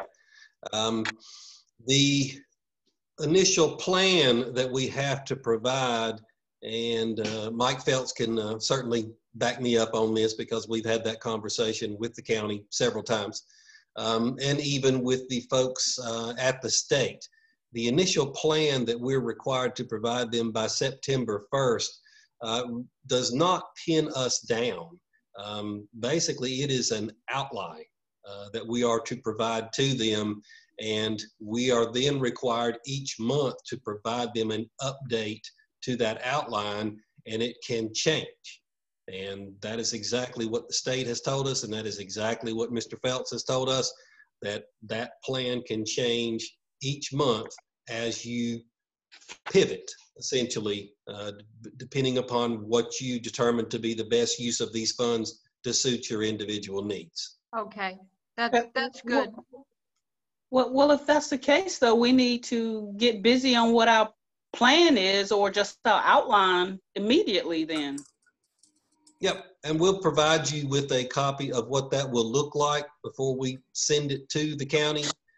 But it will be basically just a general outline of, we believe X amount will go here and X amount will go here. And as we move forward in this, it will more than likely change, and that's fine. So that said, maybe Commissioner Gilreath can work with you.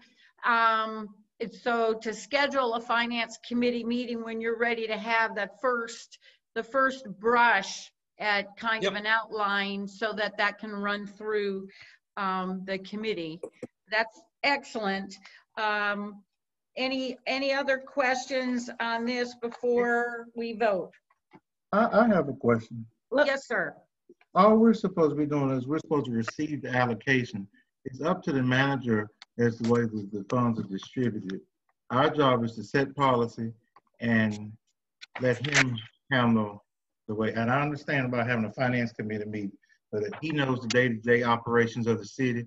It's not for us to decide which way the money should go. Of course, we can take suggestions, but I'm not in favor of having a meeting to tell the manager what to do with the money. That's just my personal opinion. All we're supposed to do is allocate the money. Vote to receive the money. I think Commissioner Fields has something to say. Well, I was just gonna ask tonight, we're voting on the recommendation that the board adopt the grant.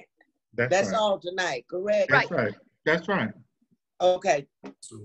Yes, ma'am. But if we have these tight deadlines by September 1st to come up with a plan, what do we do with that deadline? That's the manager's job. Well, we will meet that deadline, and we will certainly incorporate the board's perspective and wishes and desires in that to the best of our ability. But like I said, the plan we have to supply them a follow-up plan every month, and that can change from month to month, and Excellent. that is not a problem. Excellent. And Commissioner, Mayor Pro Tem, I do know that the county board has already started discussing with board input different ideas for how they would, because there is quite a broad spectrum of opportunities for how the money can be used that involve whether we want to make opportunities available in the community for small grants and so on. Exactly. So I think in this case, because it isn't strictly restricted to city operations, there is the opportunity for input. And I just read in the ledger where there was some discussion at the county level about a particular approach that they were seeking input from the board. So I think this is slightly different than... I think you misunderstood me then, because I didn't say that we did not receive input, because I think I clearly stated that we will receive input. I said, I just don't think we need to have a meeting for that, because at the end of the day, the manager's going to make the recommendation to the board. So he's going to give it to us and say, okay, here's my am I wrong, Mr. Thornton? Please tell me if I'm wrong. That's how it generally works. You're not necessarily wrong, but neither is the mayor or Commissioner Fields or anyone else. I think we're all on the same page. We want to make sure. I'll put it to you this way. Your manager is not dumb enough to go out and spend $229,000 on what he wants to spend it on without input from the board. Now, please understand that the manager / budget officer is going to advocate as strongly as he possibly can for municipal needs that are COVID related. And that's my job. That's my responsibility. And I'm going to do that. Okay. And we'll be prepared, to have those conversations about what each individual board member may believe would best benefit not only the city operations proper, but the city of Oxford, because I am sure that that is what the county is likely doing. I am sure that that is likely what Butner, Creedmoor, and Raleigh, Charlotte, Mecklenburg, and everyone else is probably having conversations about as we speak. This is something that, is kind of a bit of a moving target. And there are a lot of different thoughts and philosophies out there that I am seeing the best way to spend these funds and where it's most appropriate to do so. And I'm sure that we will have those conversations right here in Oxford. Excellent. Thank you. Any other comments from anybody else before we do the roll call vote? Okay, with that, Mayor Pro Tem. Aye.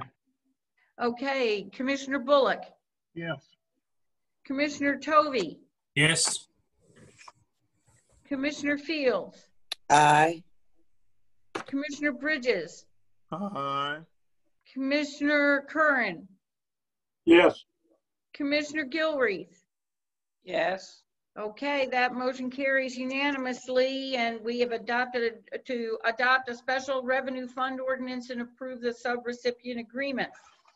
And with that, we move on to the consent agenda, which consists of accepting the June and July finance reports by Finance Director Hakang and the July 6th and July 14th meeting minutes. Do I have a motion? Motion. To accept. Okay, I think I heard Commissioner Fields lit up on my screen first. Any further discussion? All in favor? I wish we could just signal aye, but I'm going to start to my right. Commissioner Bullock. Yes. Commissioner Tovey, you bumped up, it looks Yes. like. Okay, Commissioner Fields. Yes. Commissioner Bridges. Yes. Commissioner Curran. Yes. Commissioner Gilreath. Yes. Mayor Pro Tem. Yes. Okay, that stands approved unanimously. And with that, I ask for any comments from any members of the board. Mayor Pro Tem, do you have anything to add? No, ma'am. Okay, Commissioner Bullock. Just a quick question. I didn't know if this is still valid or not, but on the calendar, I show a ribbon cutting in the morning. Is that still on go? That's right. So socially distant, thank you for that reminder, Commissioner. Socially distant at Bliss Nutrition, which is downtown where Java Dave's used to be. At 9 o'clock? I think so. Yes, Thank you. sir. That's all. I won't be able to make that, I'm afraid. I'm doing some volunteer work in remote. Okay, well, we appreciate that. Anybody who comes, bring your mask. Where is that going to be again? Bliss Nutrition, which is, do you remember where Java Dave's used to be next to the nail salon? It's going to be right there at 9 in the morning. Yep, 131 Main Street. Thank you, Mr. Thornton. Okay, Commissioner Tovey, anything to add? One query.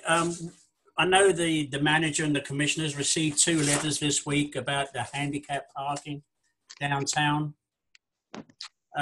People are asking for more handicap parking spaces. I know we're at the we're doing the minimums at the moment. Is there any way that maybe we can look in it? Maybe Mary can look into it and maybe add 1 or 2 more handicap parking spaces for these people. Our residents are getting slightly older, as Mr. Bridges said earlier on. And I think we need maybe 1 or 2 more handicap parking spaces. Could that be looked at? Mr. Manager? Yes, sir. Yes, ma'am.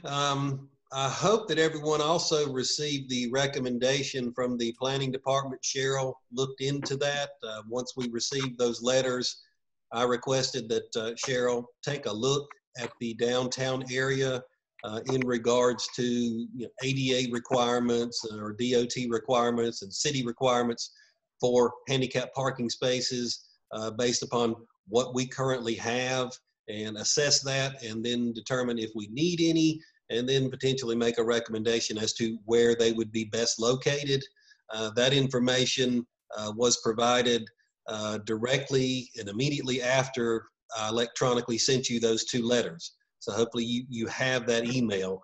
And basically, without looking at it currently, I think that the assessment that Cheryl and her staff did determined that there was a need for 2 more in the downtown area. And it also basically recommended locations for them. Now, those recommended locations aren't necessarily directly in front of the business that is requesting them, but we are tasked with looking at the entire downtown area as a whole and trying to determine what is best for the entire area. If I need to go into further comment about that, I will, but that's kind of a general comment as to how we look at handicap parking spaces and where they are needed.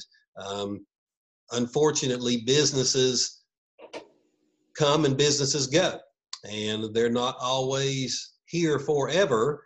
And once you've established a handicap parking space with signage and different ADA compliant amenities, you've established it. And if you have a new tenant move into that space, then you've got potentially, in looking at this request, you would have a handicap parking space, if not two, directly in front of that business that could change a month or two from now. And then you would have the same problem with a new tenant or renter or business asking to remove it. And I can't get people to park in my spaces because they're handicap reserved, and I don't have that need.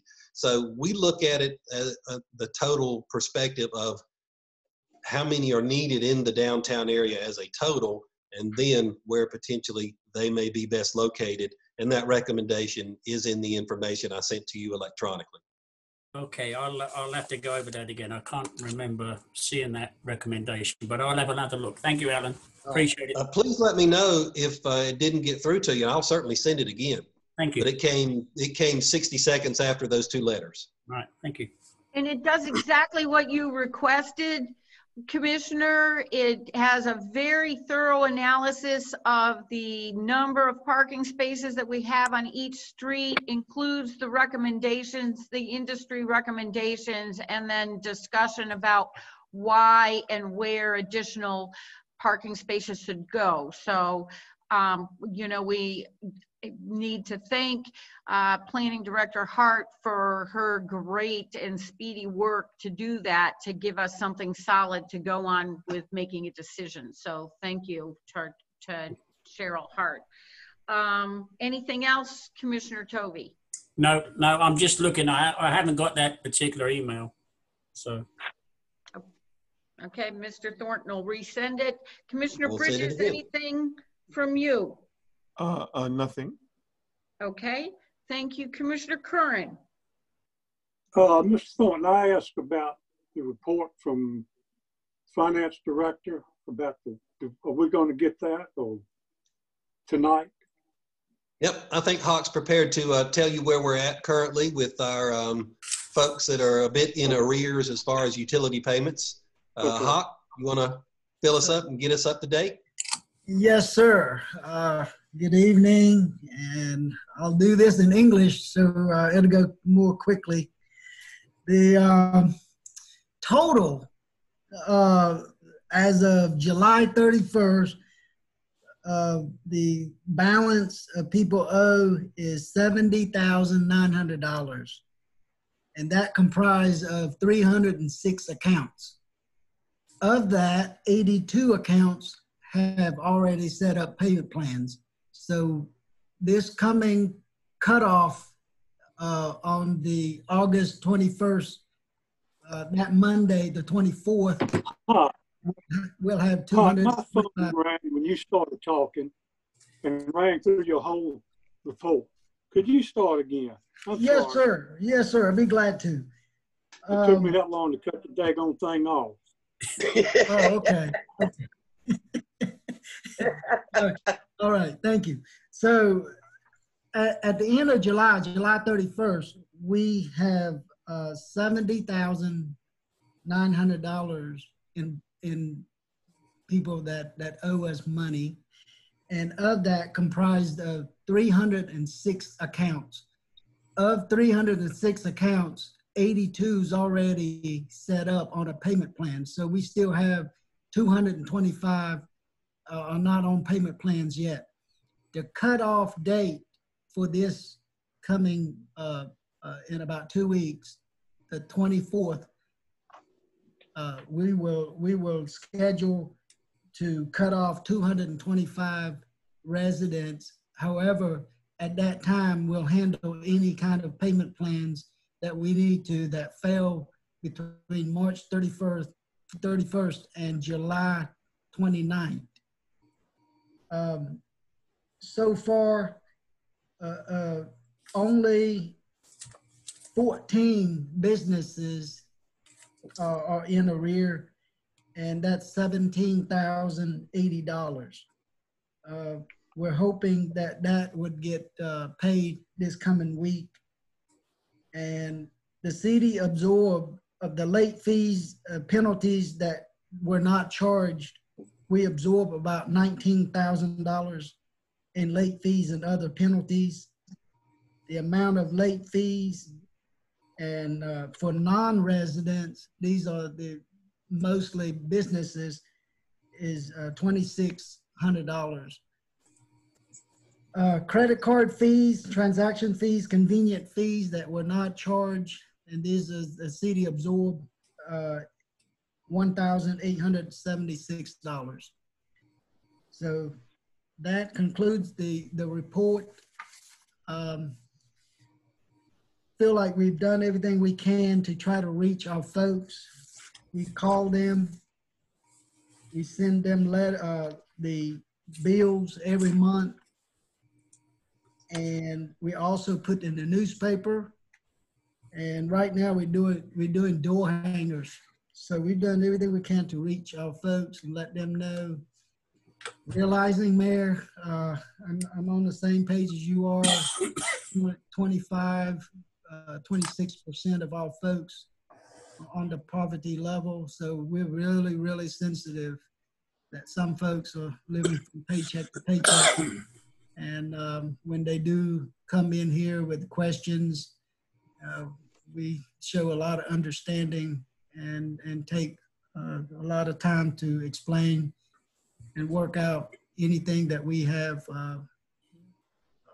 planned to do and will do to support the mission and also to accommodate with payment plans. We I have a question. What is the time frame for people to pay their arrears? Was there a 6-month time period there? Exactly, yes, 6 months. It's up to 6 months. They could pay sooner, but what we can provide them, the maximum is up to 6 months, unless you determine differently. I have a question. Yes, sir, Commissioner Bridges. I'm sorry, I was writing a note, so I wasn't looking. I apologize. Yeah, no problem. Would the fees and things that you indicate the city absorbs, didn't you said absorbs, right? Yes. Would that be considered COVID related?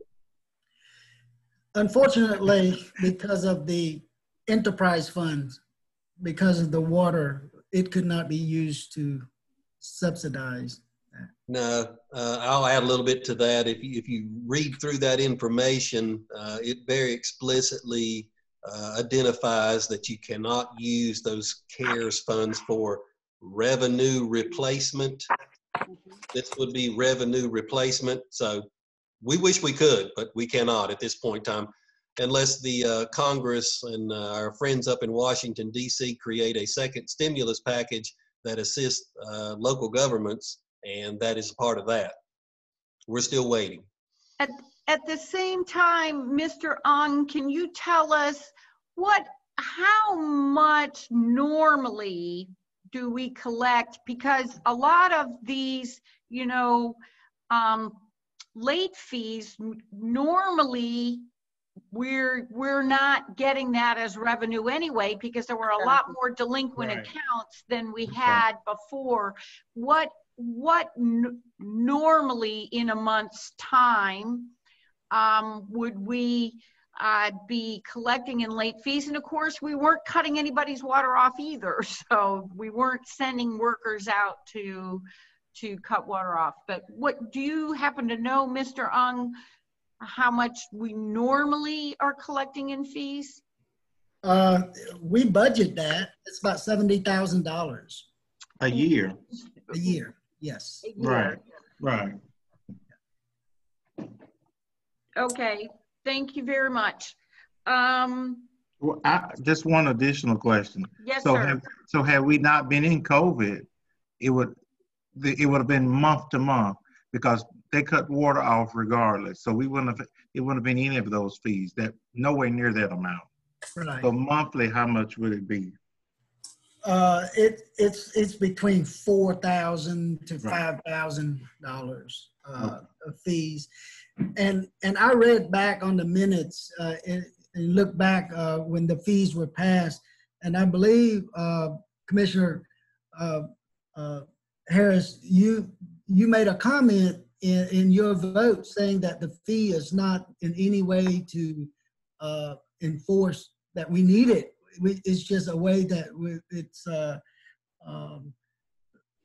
how much effort it takes to get the water turned back on. We have on-call folks, and to turn it on, to turn it off, the city use a lot more effort. They do, and I will say this though. Yes. Something about the water fees. The people are charged whether their water is turned off or not, because I've had several people to call me. They're there the next morning, whenever the 22nd is or whatever the date is. Yes. The next morning, they're there to pay their bill because of how the money just comes in their bank. Like I said, some people live paycheck to paycheck, day to day. So they are still charged that fee whether their water is turned off or not. That's because right. the crews aren't dispatched out at 8:30 to start turning people's waters off. And won't get there in time anyway. Yeah. Right. But they still charge, Commissioner Gilbert. Right. Yeah. And that's, that's something. Well, I have a question or two. Yes, sir. How do you, out of the 306 accounts, is there any way to know how many of them were out of work or how many of them just quit paying? Sure, we kind of looked into that. It's just, I don't want to say, but we know that some of them had work. Some of them were part of the essential, but they just didn't come in and pay. They just quit paying. Right. Because they didn't have to. Right. All right. In this agreement on this money we receive, it says in here that expenditure could be, government could provide grants to individuals facing economic hardships. Yes. Do what?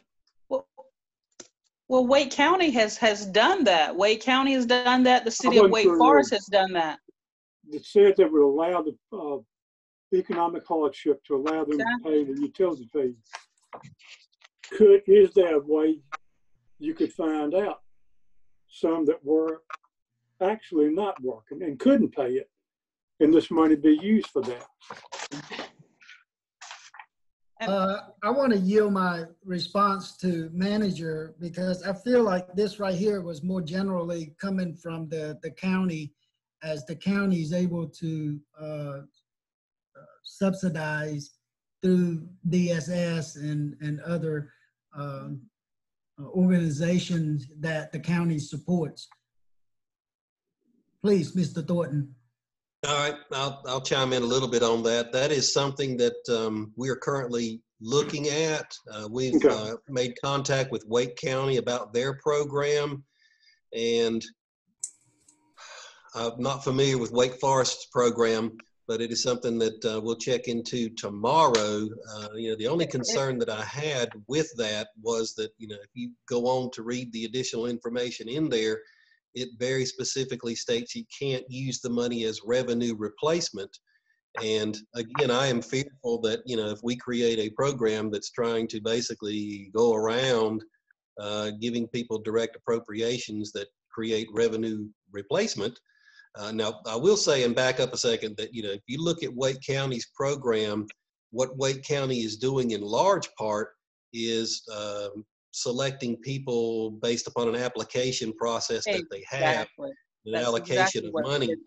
They are assisting people with their electric bills to a large extent, not necessarily water and sewer, but if it's for water and sewer, paying it and you pay it in Apex, or you pay it in Holly Springs, or you're paying it in Cary or Raleigh, and you're getting the money from Wake County, that may be how they're justifying it not being a revenue replacement coming back to Wake County. It's going to another municipality. So there are some nuances of the whole thing that we are still trying to iron out to bring before you as part of a plan that we could utilize some of this funding for. But I hear you. But at this point in time, I really think that, you know, what we can do and what we really need to do is I hate to say it, but let people know that, you know, we mean business. We've done everything that we can do to contact folks and let them know in advance. We've done social media campaigns. We've put it in the paper. We put it in their bills repeatedly. We've made contact with these customers personally, trying to encourage them to come in. And I think the numbers, you know, will go down dramatically. I think there's going to be probably a core of folks that really need assistance. And if we're going to try to target who needs it the most, that's how we should approach it, is to, you know, potentially create this program based upon, you know, a median income or a set figure that they can actually demonstrate. And I can share with you the application that we got from Wake County and what they're looking at doing. Yeah, Commissioner Gilreath had a comment. I think she wanted to say something. Well, that's exactly what I know about the Wake County program. Is it is based upon an application based upon direct citizens within Wake County having COVID-related financial burdens that they could not afford to pay, and it was limited to, you know, different level of utilities. I mean, so it was very, very stringent and very and there was a income based. So I think it was either 36.5 or 39.5 that the household had to make. I mean, could make before they would even be considered. So that is truly a need. Excellent. Commissioner Kern, did you have something else you wanted to say? No, I apologize. No, that's all right. Y'all go ahead. I'm fine. Anybody else? I do. Oh, wait, I hear. So that's Commissioner Bridges and Commissioner Fields. No, it's Fields and Harris. Oh, I'm sorry. You're not up on my picture board, Mayor Pro Tem. So yes, go on and then, Fields first. Okay. Yeah, ladies first. Thank you, Mayor Pro Tem. Was I understanding Mr. Ung to say that all recipients have been duly notified of the cutoff the 21st of this month? Yes, ma'am. Okay. Yes, ma'am. So that's it. Are you good? Did you have anything more you needed to say, Commissioner Fields? No, that was it. That was it. I just want to make sure that nobody comes up saying I didn't know. Right. And I would suggest that maybe I do a super short code red phone call message that says, please don't take all the other attempts to communicate with you lightly. We are reinstituting water cutoffs and penalty fees. If you are in arrears, you need to march right in before the 21st. And make arrangements. Yeah. You can send that out to everybody that's on code red. Is that what you're suggesting? Well, I know that's kind of, it does hit everybody. Yeah, there's that. So it's the deadline, I mean, the people 21st. that don't even live in the city. It goes to people that are not even in the city, doesn't it? Well, it goes to people that are, you know. Anybody signed up for code red? Anybody signed up? Anybody that signed up, Commissioner, but we don't, the map part of it, we don't choose outside the city limits. Okay. So it's the deadline, the 21st or the 24th for cutoff? The deadline is the 21st. However, we don't do a weekend. We don't cut people off on Friday and because of the weekend. So we give them until 5 o'clock on Friday to pay. The list, my staff has to stay late, work late to generate a list. That list is given to the cutoff Stevie's crew, Public Works, and that list is given to them at 7:30 in the morning, And typically they cut all off before 12 o'clock, and it gives them time to come in to pay and cut water back on by 4. If they pay before 4 o'clock, the water will be cut back on.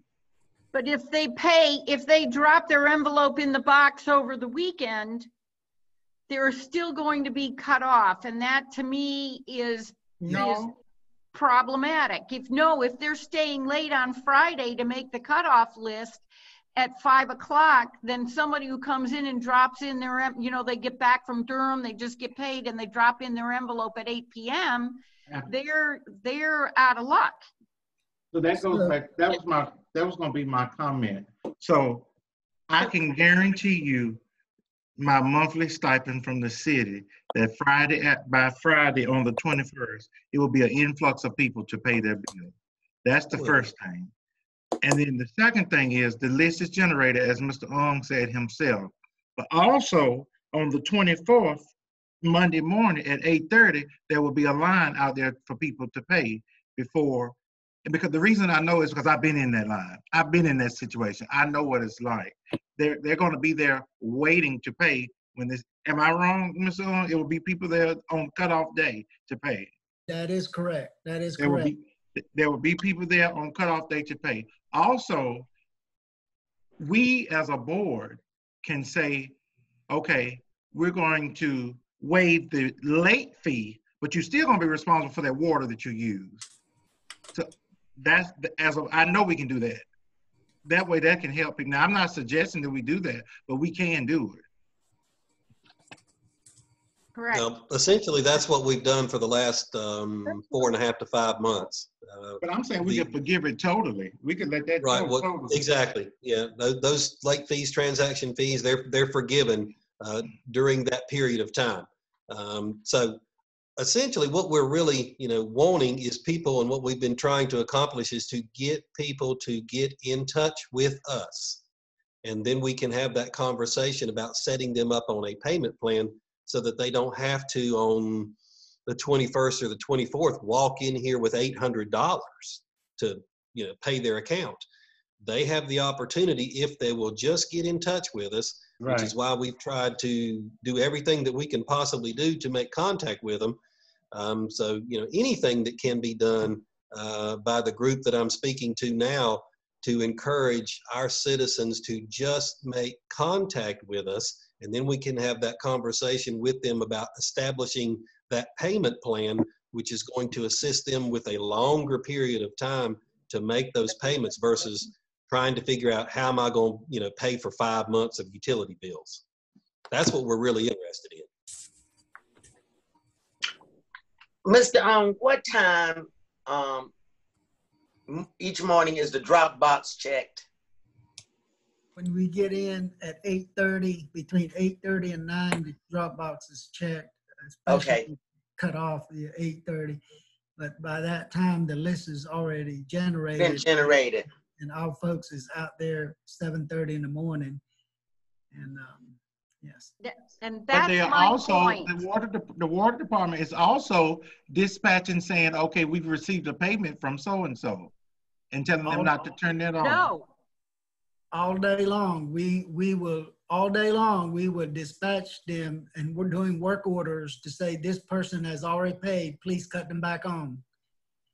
But see, if you just waited, instead of having somebody stay late at 5 p.m. because it says close of business, if you just waited to do it on Monday morning, then whether it's assessing a late fee or making your cutoff list, then whatever came in comes in, and you don't have to worry about cutting it off and cutting it back on. Mayor, I've been in business, and let me tell you, if you cut off on the first day of the month, the 5th day of the month, the 15th or the 20th, you got the same people out every month. The same people are late, and they're going to be late every time. I don't mean anything bad, but it's just the way it is. And the same people are having the same trouble, and the same people They have it every day of the month. And I understand. I'm not disagreeing with you, but it's the same people that are living paycheck to paycheck. Right. It's the same people that are struggling to make the bills meet, and COVID has not helped at all. And I'm not making an excuse for it. We could talk about this all day, but it's, you know, I've been in the shoes. I've been there, so I know what it feels like, you know. And I'm if sure you don't have your money to pay your bill, adding a $50 charge or a $75 charge doesn't make it any easier. And we can't solve the problem tonight, so let's move on. That's right. That's Time right. to adjourn. Time to adjourn. Okay, wait a minute. I went through, I got it. I'm not sure I went through everybody. Hang on. 1, 2, I was 3, last. 4, 5. No, I don't think I have. I don't last. have Commissioner Gilreath. No, I don't, and I don't have Commissioner Fields.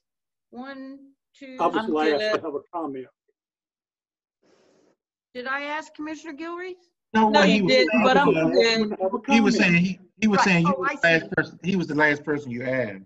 Got it. Sorry, I was not understanding you. I apologize. Commissioner Gilreath, do you have anything to add? No, I'm good. Thank Okay. you. And Commissioner Fields? No, I'm good, thank you. Okay, well, with that, we have to do a roll call vote on a motion to adjourn. Oh, well, Mr. Manager, is there anything else you would like to add? No, I think we're good. We're just waiting on the locusts after we've had an earthquake and a hurricane and a global pandemic. We're just waiting on the locusts. Alien invasion is next. No, Christ himself is coming back. You just wait. Okay, well, I hope so. hopefully that'll happen and we won't get locusts. I appreciate that. Is there a motion to adjourn? Yes, goodbye. Motion. Goodbye, everybody. Okay, motion by Commissioner Mayor Pro Tem Harris. Mayor Pro Tem, so I'm assuming that's a yay vote on your part. I think everybody said motion. I really do. I know I still have to go through and do it by the Okay, book. yes. Yes, Commissioner ma'am. Bullock, Yes. Commissioner Tovey, Yes. Commissioner Bridges, Yes. Commissioner Gilreath, Yes. Commissioner Fields, Yes. Commissioner Curran. Certainly. Yes. I think we've got everybody. Thank you for your time and your energy and your patience. And Tina Cheek, thank you again for your work on the master plan. Good night. Night. Care, everybody. Be safe and sound.